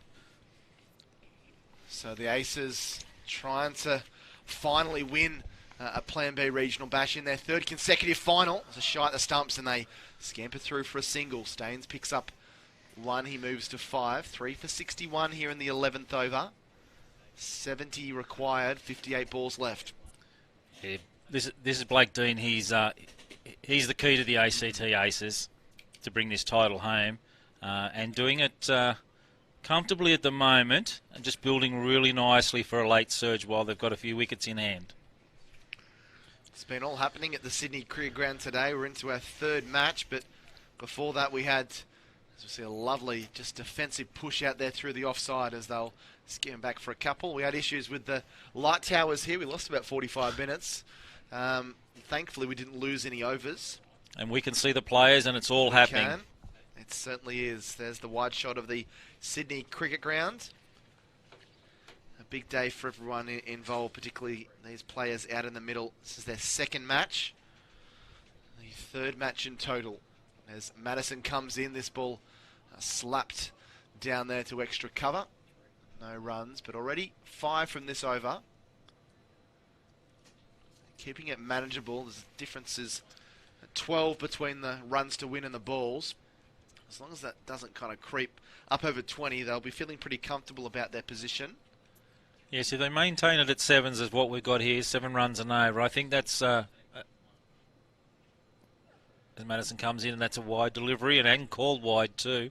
I think 7 and over, if they keep that, keep it at 7s, it'll be a manageable task to get to the total of what they're chasing at the end. Yeah, that was definitely outside the lines there. There was a bit of frustration from the bowlers, but I think that's a pretty fair call from the umpire. 64 on the board now. Dean the key here on 24. And that's going to be a wide as well. So the runs just keep coming.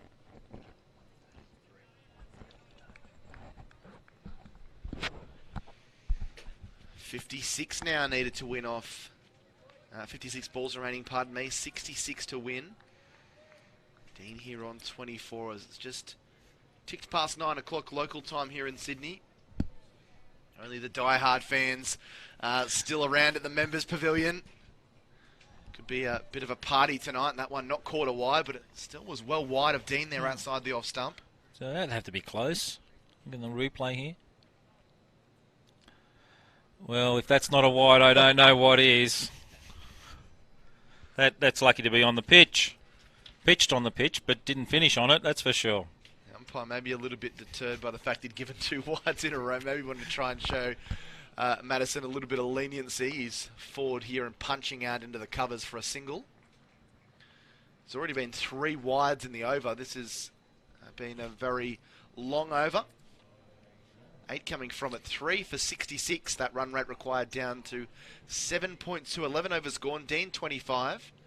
Staines 5. And Madison finishes his 3rd over. Probably the longest over of the day with the 3 wides included in there. He has 1 for 17.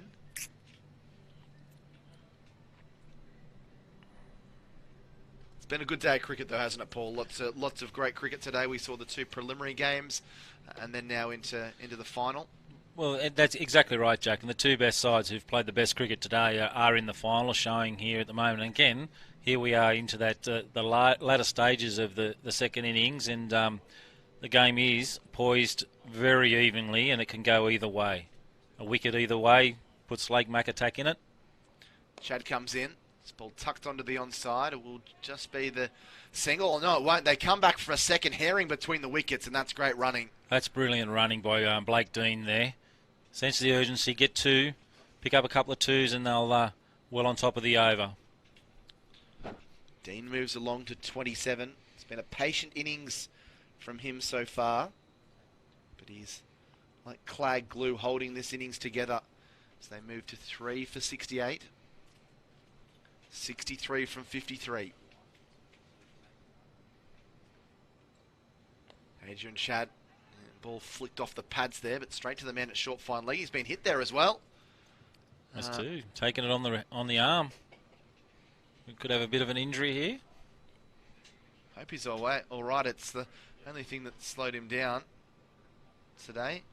Just flicked this down to fine leg, and there was a bit of a shy at the stumps as Lake Macatac thought they might have had half an opportunity. Oh, yes, collected in the air, right on the elbow. Hard to get out of the way of that one, wasn't it? He was going to wear it on the body somewhere. Looks to be okay now, though. There's Dean. He'll be looking to push on, and I think there might be a little bit of the keeper. There must be the spinner coming on. He's signalling for the helmet from the boundary, so Dean forward tucks that onto the offside. Again, well run between the wickets. He picks up a single. Wonder if they're just banking on just picking up the 1s and 2s, and as you mentioned, Paul, just keeping that run rate in check, and then if there is an over where they are able to pick up 10 or 12, it can just lower it. If there's a couple of bad balls or a couple of wides or no balls or different things, that's going to put them well and truly on top. That's going to be a wide, and there's been far too many. That's the 4th wide in the last 9 deliveries here. So just losing their way a little bit, the Macatac, aren't they? Are they looking at the scoreboard and feeling a bit of pressure here? They need to take that. Here we go again on the replay. Oh yeah, a little bit of late out swing there, and I don't think Chad was expecting that. It's another run to the total. This is a little bit better, and he's chopped onto the stumps. That's a huge breakthrough, and Adrian Chad is the man that's done it. Staines just looking to run that down through the gully in that third man region, but all he does is chop it back onto the stumps, and just when it looked like the ACT Aces were starting to find a groove and really push their way towards this total, a partnership is broken, and Adrian Chad, the captain, is the man with the wicket. It's an important breakthrough as well. Staines goes for 5. 2 balls left in the 12th over. The Bales, they only just fell off there, 4 for 70. A nice little, not a nice little chop on from the batsman's point of view, but from Chad's point of view, the skipper, just what he needed, and it's actually just driven some energy into the Lake Mac attack. They needed that, and they come in cheering, hoping that that's where they're going to go with it and give them some life here. They know they're back in the game now at 4 for 70. A new batsman to the crease, starting again. Build some scoreboard pressure themselves here, Lake Mac attack. Yeah, if they can get that run rate to just climb a little bit steeper, get up over 7.5 and over, and kind of creep up towards that 8 runs per over, then the momentum is certainly going to swing, and the ACT side are going to be looking at that scoreboard under a little bit of pressure here at the moment. So 4 for 70, 61 needed off 50. Dean's still there at the non-strikers end on 28, and the new batsman is Thomas.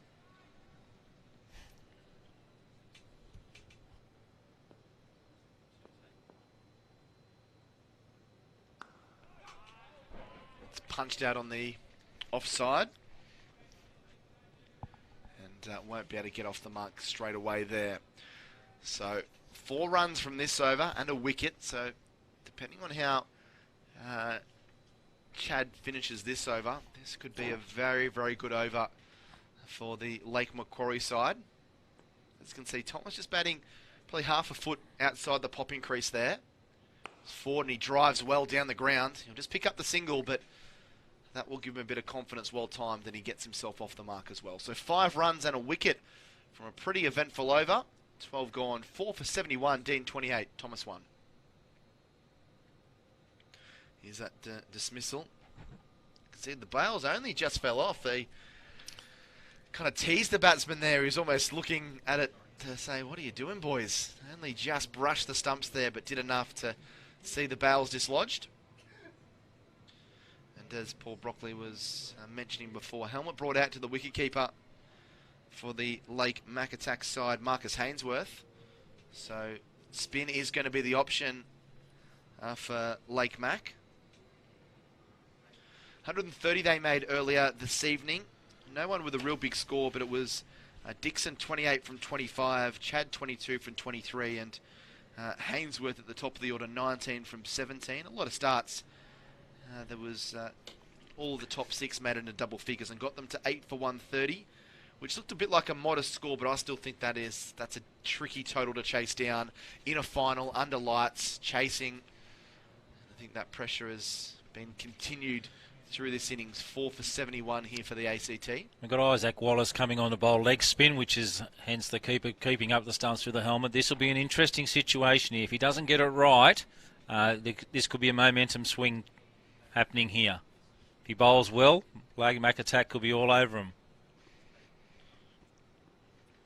Thomas faces up, back and looking to cut. They're going to get a bye here as it's gone through the gloves there of Hainsworth, who maybe just snatched at that a little bit.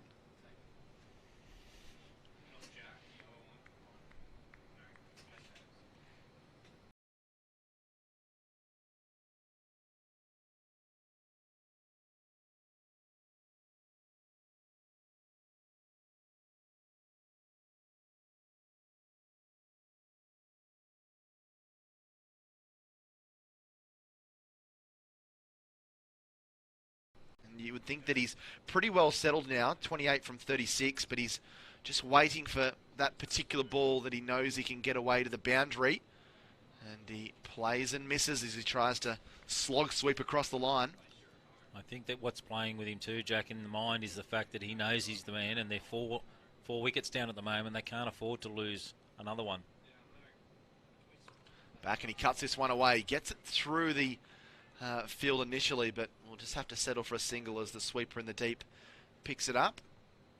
No boundaries for a while either, so that's going to be playing on the mind of this pair.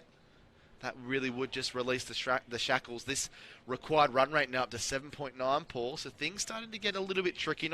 Certainly not out of the hands of the ACT boys just yet, but they'll be stumped, are they? No, it's been dropped behind the stumps. Missed opportunity there. They brought Adrian Chadd's brought the leg spinner on to try and create a wicket, and there's the missed opportunity. As we see here on the replay, goes out and, yeah, just snatched at it. Done that a couple of times this over. Almost a breakthrough as this one's poked in the air just outside that inner circle, and they'll pick up the single, but not what they really need at the moment. Only 3 from that over. And Wallace finishes his first over at none for 2. So Dean on 29, Thomas on 2. He's still trying to find his feet. 4 for 74, 57 needed from the final 8 overs. And that run rate for the first time this evening is above 8 runs per over, 8.1 needed. That wicket's created that little bit of a momentum change back to the Lake Macquarie attack here. You can just see, and that over there, that little momentum swing in the game in those 2 overs. And the skipper's gone to Chillingsworth here to bowl an over.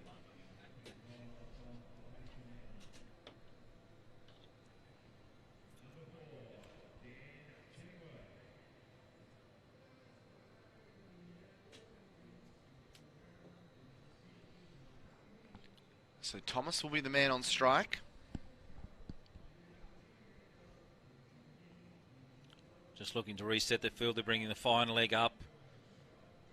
They've got 3 deep on the leg side of the 80-metre boundary. They're probably standing at about 70 metres, 10 off the fence.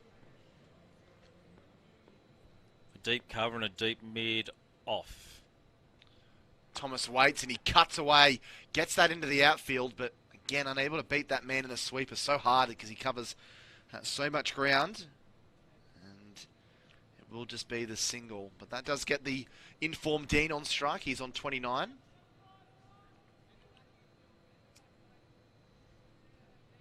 I think Chillingsworth here will be bowling a lot of off-pace deliveries. He comes, he's looking for the ramp. He's got that over the top of the keeper, going down towards the boundary, and that'll be 4. That's a very, very good shot and very smart cricket as well. So that's breaks the shackles somewhat. Dean just trying to be innovative there, shuffled across the crease, and we see it a lot in the modern game. That was a well-made ramp shot for 4. He made the decision quite early. Very experienced cricketer and just knew his skills and executed beautifully there. It was almost reeled in at the deep there by Joe Hart, but couldn't quite tuck it inside the boundary rope. So 5 from the first 2. Is this the over where they go for it? Well, maybe it is. That's going all the way for 6. Big strike and a big moment in the game here by Dean. He's gone 4 and 6 in back-to-back balls. We'll see on the replay here. He's just lining up. He's come at him. He's had some width. He nearly got too far away from it, but still cleaned it up beautifully out of the middle, over the top of long off for a massive maximum. Takes some gumption to take on the man on the fence, but he did it and he cleared him easily in the end. And that run rate has dropped from 8.1 to 7.1 in the space of 3 balls. Dean firing now. He's on a runner ball 39. He smacked that. That's going to be 4 more, is it? Down towards the boundary, well kept in by the rope. I fancy that's a boundary, and it is going to be given a boundary as well. So 4 more. And this Blake Dean show continues to roll on here at the SCG. 15 from this over. This is a big one. This has really changed the momentum. It's almost down to a runner ball. 42 off 38 now, Paul. Yeah, as he charges again and hits it straight down the ground. Jed Dixon down here tried really hard to get to stop that, and actually he was over the boundary rope as he touched the ball, which constitutes a 4. Chillingworth, he has to try and can't with a reply here. He tries the ramp shot. He's got it again. That's going to be 4 more. Third 4 of the over. 19 from it. And there's still a ball to come. And they can feel this slipping away. The Lake Mac attack. This has been some incredible batting by Blake Dean. He goes to 47, 4 for 93, 19 runs from these 5 deliveries. Again, they've picked their bowler here. Dean's picked his bowler and said, this is the man we're going to take down, and has executed beautifully. Twice playing that ramp shot for 4. A huge hit over deep, over mid-off there for 6. This has been the over. Chillingworth in last ball of the over. He's back and he's whipping this one. He beats the man at short fine lead. They might double up here. They do. And Dean comes back for 2 more. So 21 from the over. The biggest over I've had all day here in the Plan B Regional Bash. And that has firmly put the ACT Aces back in control. And from here, it would be a bit of a collapse if they weren't to go on with a job. 36 needed from 36. Down to 6 runs and over, and Dean has done the damage. He is 49 from 42. What a marvellous innings again from this veteran. We were just talking about 2 overs before about Lake Macatac taking the momentum, and Dean's just shifted that in 1 over all the way back to the ACT Aces. They've actually put their side in a position here that is they can cruise home now at 6 and over. That's just nudging the ball around, taking their singles, not having to panic, and he's just put them in the best position possible here to take the regional Plan Best title for 2021.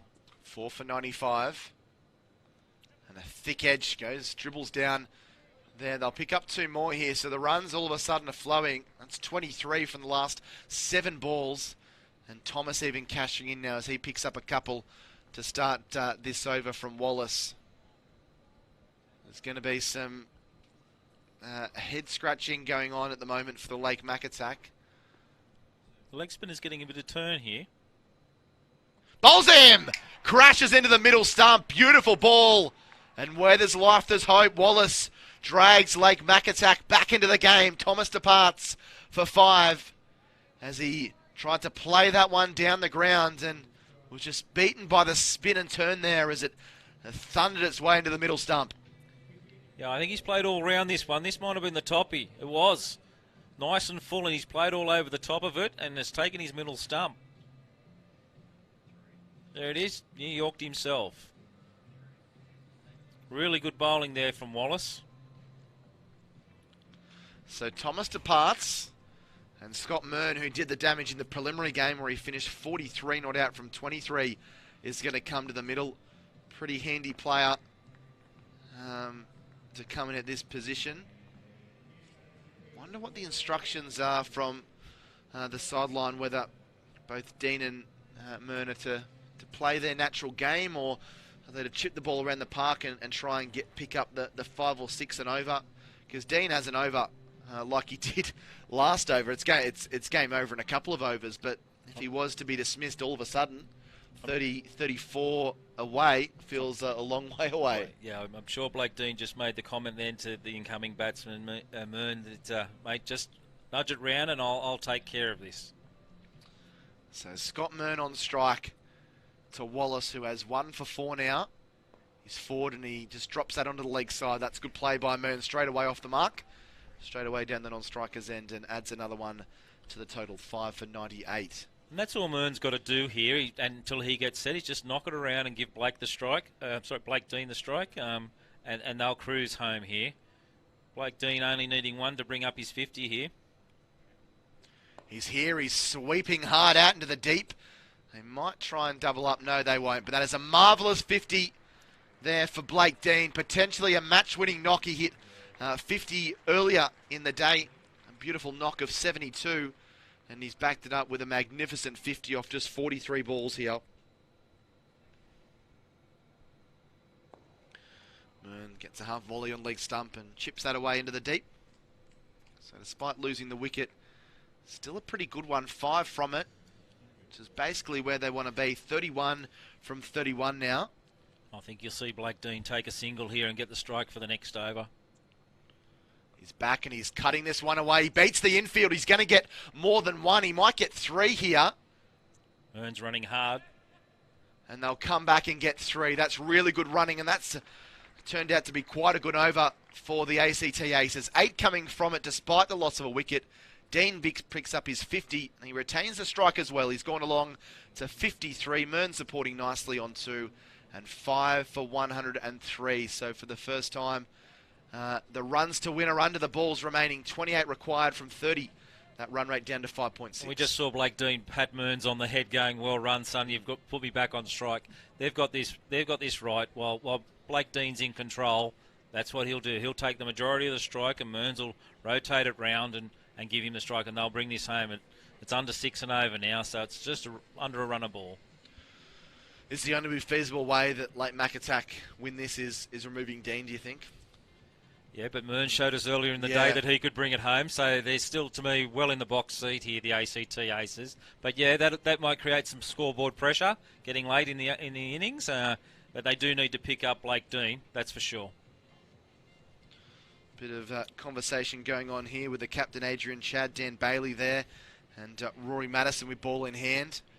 You know you're in trouble when you're having a committee meeting. That's right. You're looking for all sorts to try and get that result. So they're really looking to get a wicket here, and hopefully they'll pick up Dean. That's what they'll be hoping for. So Dean on 53, not out. In comes Madison. It's short. It's been hooked around the corner. Was in the air for some time, but the fielder wasn't quite picked out in the deep, and it will just be the single. So Dean starts positively in the first ball of the over. He goes along to 54.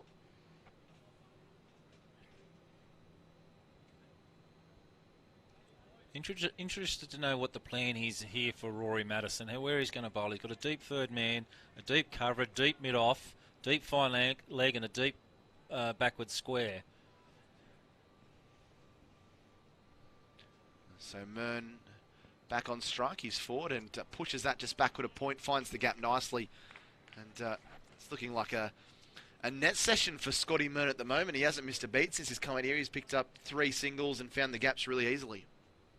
Yeah, and that's going to be his role. And like I said earlier, I think that's what Blake Dean wants. You just keep rotating the strike, not getting any dot balls, and he'll control the innings, Blake Dean. Dean, he tries to swat at that. If he'd got something on it, he probably would have had enough to lift it over the keeper, and it would have been 4, but he plays and misses as that. Smart bowling there from Madison, really banged it into the pitch. I think he looked to try to play the forehand smash then, didn't he? Yeah, that's right. The Australian Open's on at the moment, so...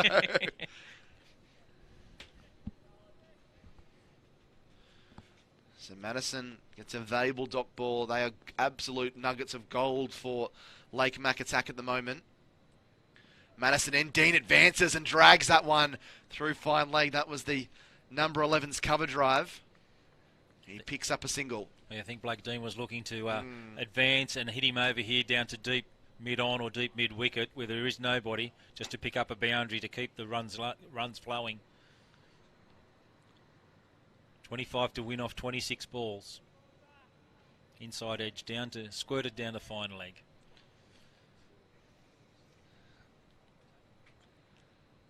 Madison in, and again pushed away by Mearn down towards backward point for the single. And so there'll be 1 ball remaining in the 16th over. Mearn moves to 4, Dean's 55.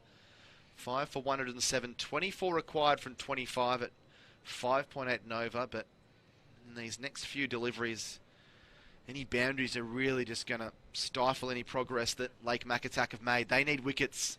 Don't think they're going to restrict them by bowling dot balls here.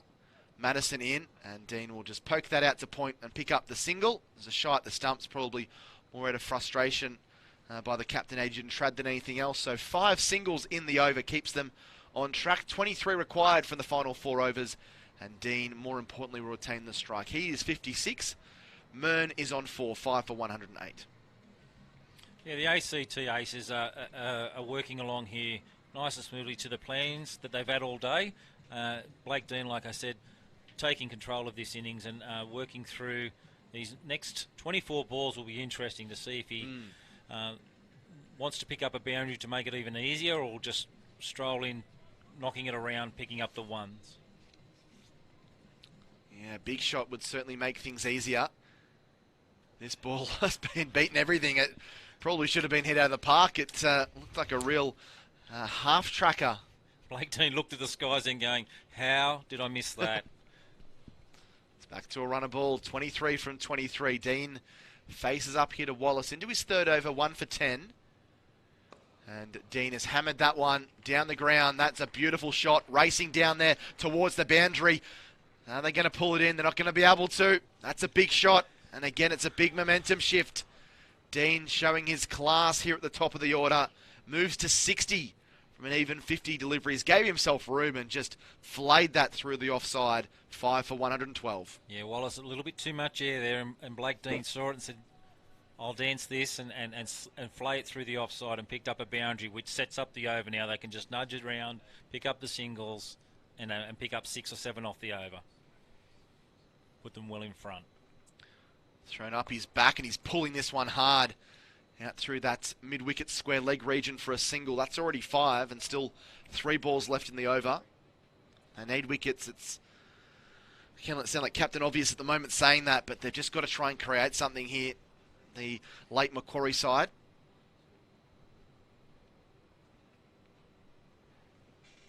Thrown up and Mern continues along his merry way. Just chips that off the pads out into the deep for a single. He goes to 5. And there's your 6 for the over already. And there's 2 balls remaining. So anything they get from these last 2 balls is just going to be a bonus. It's down to 17 off 20. And Dean has hammered that one. That has gone a long way. And that's pretty much the game there. He slapped that high and handsome into the Victor Trumper stand. That's probably gone 20 rows back. That was a very good stroke. And Dean moves to 67. He was waiting, sweating on anything just a little bit short, Paul. Beautiful slog sweep there from Blake Dean, and at least 20 rows back, as we see it there on the replay, flying back into the concourse area of the Victor Trumper stand. There was a nice sound, cracking sound off the bat. And that might be the death knell to the chances of this 11 more runs to win here. Lake Macquarie side. Yep, down to 11 off 19. Would take something miraculous now. The run rate only 3.5 and over. And it could be over sooner than we both think. 67 to Dean from 52. What an innings once more. He faces up. He's cutting this one out into the deep, and he'll retain the strike. So 13 from the over. 2 of the last 4 overs. There's been 32 that have been taken, and that has really changed the complex of this game. Mern is 5. Dean is running the show himself single-handedly. 68 not out. Here's that 6 again. Beautiful slog sweep. Kept his head over the ball and absolutely creamed it into the Victor Trumper stand there. And it's just basically single-handedly brought the ACT Aces home here in the grand final of the regional Plan B bash. So 74 earlier today against the Rana Outlaws that qualified the Aces for the final, and now 68 not out. It's been some day. He's not too far away from 150 runs on the day. That is a remarkable achievement there by Blake Dean. And the ACT Aces are heading towards their first win here after being runners-up for the last couple of years. Last 3 years, I think they've been runners-up. The captain brings himself on to try and do something miraculous, Adrian Chad, and Dean knocks it down to long off for a single to move to 69. They were 2 for 8 early on as well, let's not forget, and then 3 for 47, so they're in some trouble early where the runs weren't flowing, so they've done really well to bounce back from that. Yeah, And Blake Dean's managed this innings beautifully from the ACT Aces, absolutely guided them, managed it, worked it beautifully. Lake Macatac probably feel like they're 15 or 20 runs shy. 130 looked like a pretty competitive score, and I think it has been, the fact that we're into the 18th over, but probably needed more around that 145, 150 to really challenge the ACT Aces. Yeah, I think they were about 15 to 20 runs short, Lake Macatac. Ball pitched up and driven back down the ground there. It's almost a half of a run-out opportunity there. So a couple of dots in a row here from Chad. Gets it back to 9 off 15. Blake Dean just coming down the wicket here to talk to Mern. Just say, don't panic, it's okay. A couple of dot balls, we've got it under control. You can just see him, he's getting a bit edgy because he knows he wants to get off strike and give it to the skipper. And he's just struggling here with a couple of dot balls. Back and he's punched that scan straight to the bowler. And so this is an inspired little period here by Adrian Chad. Just when you looks like that Lake Macatac are out of it, that fighting Newcastle spirit comes back. 3 dot balls in a row. 9 off 14 now. 5 for 122. They just won't give up, will they? They're taking it down to the wire. Wicket here would be interesting. He pitches it up, and again, straight back to the bowler. It's that 3 or 4 balls in a row. This has been a remarkable over. Just 1 run from it. That's the experience of the skipper from the Lake Mac attack. Adrian Chad just brought himself on and sort of do their best here, and he's only had 1 runs off the over and 4 dot balls. And Mearn's starting to, skipper, I'm here, I'm trying to do it, I'm trying. He's trying to get off strike. It's not happening. He pitches up and he clips it off the toes. They'll get through for a single, and he'll retain the strike. So it'll be 8 required off the final 2 overs. And Blake Dean's probably thinking, you know, that was the ball you should have blocked. Yeah. But no, that's it. Every run counts when you're looking. You only need 8 to win. You'll take them anyway. And 8 to win off 3 overs. Or 2 overs, sorry. 12 balls to go. My apologies there. 12 balls to go. 8 runs needed by the ACT Aces to take their first regional Plan B Big Bash. Wicket makes things interesting, doesn't it? Makes things very interesting. Yeah. I still, money's on ACT Aces. Yeah, and rightfully so. If you the wicket could create just a little bit of panic, a little bit, but depending on whose wicket it is.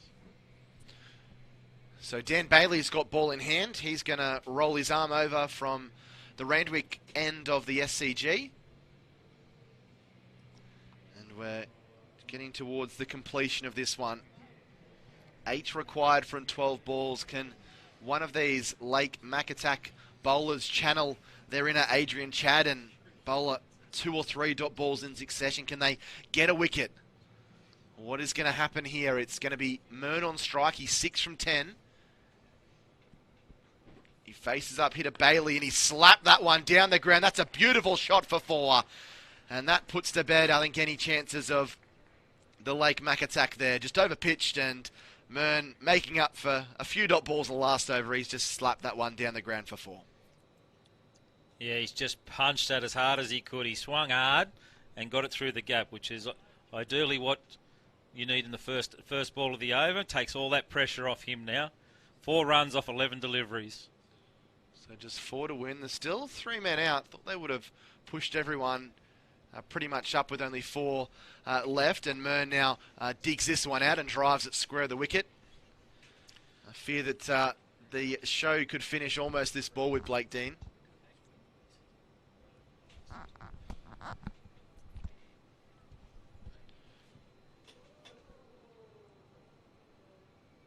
Three required.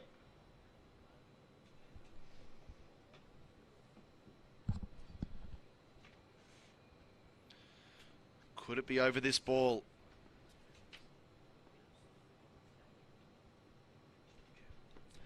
He's has it on the pads. He flicks it away for just a single. So we need 2 off 10. ACT Aces, 2 runs. If they do this, they'll win the double. The girls won the Plan B Regional Bash at North Sydney Oval earlier tonight. This will be the ACT double if the Aces can get this over the line, and it's looking pretty comfortable at the moment. 2 off 9 deliveries. Could end this ball. I think they're calling almost everyone up from the outfield. They've still got 3 men out, so they're not giving up hope yet. They're willing to give away that single, but one big shot here from Scotty Mearn, and it could be all over. He's here, he is hit on the pad and goes back and has bowled him. So, might just be a tad too late, but a little morale victory there for Dan Bailey and Lake Mac attack. They pick up the 6th wicket, and Scotty Mearn will be filthy with himself. Only 2 runs to win, and he chops one back on the stump. So he's on his way back to the pavilion for 11. And with 8 balls remaining, just the 2 runs required. Yeah, nice Yorker there from Dan Bailey. Beautiful delivery, and Mearn just played over the top of it. I think looking to squeeze the ball out square there on the leg side because they brought all the players in at mid-on, mid-off, the short mid-wicket. He's just trying to squeeze it in front of square and played over the top of it and lost his middle stump. So only 1 run separates these 2 teams. 1 to tie and 2 to take the victory. As Reece Healy makes his way out to the middle. First time he gets a chance to have a bat. Might not be out there for very long. There's 2 balls left in this over.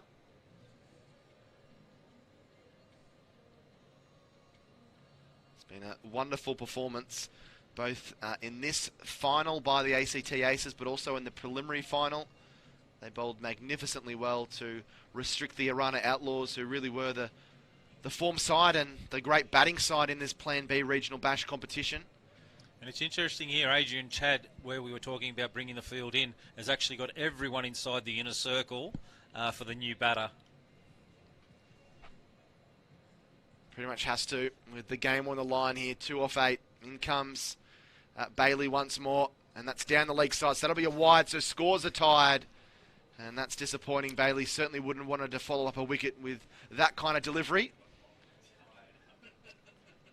No, it's not probably what you require at this stage of the game to actually tie the game, bowling a wide down the leg side. And could be ended very, very soon. Potentially this ball, as Healy could be the man to hit the winning runs. Dean unbeaten at the non-strikers end on 70. As he faces up here, he drops it, and there it is. The ACT Aces get home, and they win the Plan B Regional Bash for 2021. And they've done it really in a canter in the end, with still 7 balls to spare and 6 wickets down.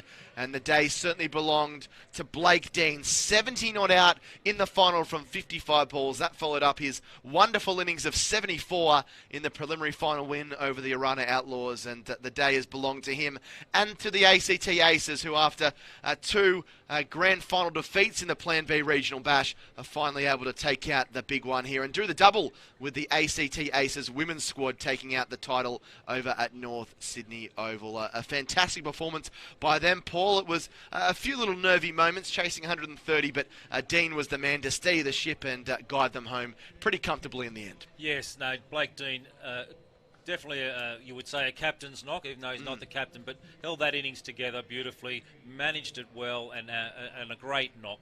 Actually, as we saw, he took that one over there where he took 21 off the over, I think it was, where he hit a few boundaries in the big 6 into the Victor Trumper stand. That was the real game change, and where he said he's going to put his team to the front and win this trophy, which he's done comfortably, like you said, with an over to spare. A wonderful innings by Dean. He finishes 70 not out from 55 with 5 fours and 2 sixes. He scored more than half the runs, scored 70 of the 130 runs, and then you include the 21 extras, 19 wides. I'm sure that the Lake Macatac would want that one back again. The next highest score after Dean was Danny Lidham, who scored 15, and then Scotty Mern, who made 11. But running through the ACT Aces card, it wasn't so rosy early on. They lost. Nick Brose caught Hainsworth, bowled Bailey for the 3rd ball of the innings. And then when Tyler Van Leeuwen was caught, Madison bowled Charlton for 3. They were 2 for 8, chasing 130. The struggling with the run rate, lost a couple of key early wickets, but they were able to rectify the situation. Lidham 15 and Dean 70 not out, put on a good stand. And then Staines 5 was bowled by Chad. Thomas was bowled by Wallace for 5, and Mern, the last man out with only 2 runs required, bowled by Bailey for 11. Reece Healy came in and hit the winning runs. He finished 1 not out, and Dean 70 not out from 55 balls. A really fantastic effort. Before we jump off there, Paul, it's a great initiative, the Plan B Regional Bash. We've spoken about that a little bit earlier today, but congratulations must go to the ACT Aces. They've a very well drilled side, a very well coached side, and they have throughout not just the games today, but in the preliminary rounds down the ACT and some of the other regional areas of New South Wales to perform well to get here, and then have done the business when they've been called upon.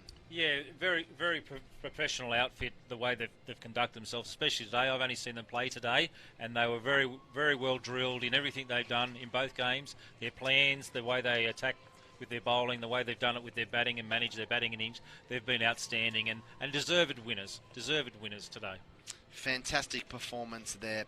Big thank you for everyone that has tuned in, either listening to the coverage or watching the coverage today, which is brought to you by Bar TV Sports. So a big thanks to all the guys here at Bar TV. It's been a really long day for them. They come from far away, some from down in the beautiful south in the Illawarra, some from Newcastle. It's been a really good achievement by them. They've been the ones bringing you all the pictures and replays and different things. So we thank the boys at Bar TV for another fantastic job done here at the Plan B Regional Bash. A big thanks to all the other commentators that were involved today. Bruce Whitehouse didn't do any commentary, but Bruce has been involved with country cricket for a long time and has done some marvellous things for the country game in Cricket New South Wales, and I'm sure he had a say in getting the lights back up and running again, Paul, when we had a bit of a problem for 45 so minutes when the lights were all going out. But also big thanks to some of the other commentators that were involved today. Luke Olsen did a fantastic job, but also Jenna Purcell, Tim Cox and Adrian Brunker, and of course can't leave out the man sitting next to me, Paul Brockley, has done a fantastic job talking cricket today. So on behalf of everyone here at the Cricket New South Wales team, it's been a pleasure to bring you the Plan B Regional Bash. We'll have plenty of cricket coming up in New South Wales the next few weeks. If you're going to jump onto the Cricket Australia live stream, we've got the Sheffield Shield starting here at the SCG from the 17th until the 20th of February. But until then, on behalf of the whole Cricket New South Wales and Bar TV team, this is Jack Clifton signing off from the SCG with the ACT Aces, winners of the Plan B Regional Bash for the first time in the 2021 edition.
What's your plan for match day?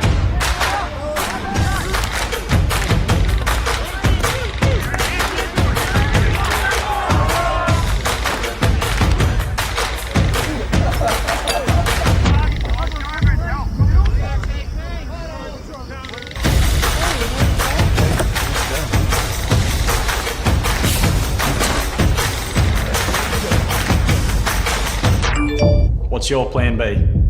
If you're drinking, don't drive.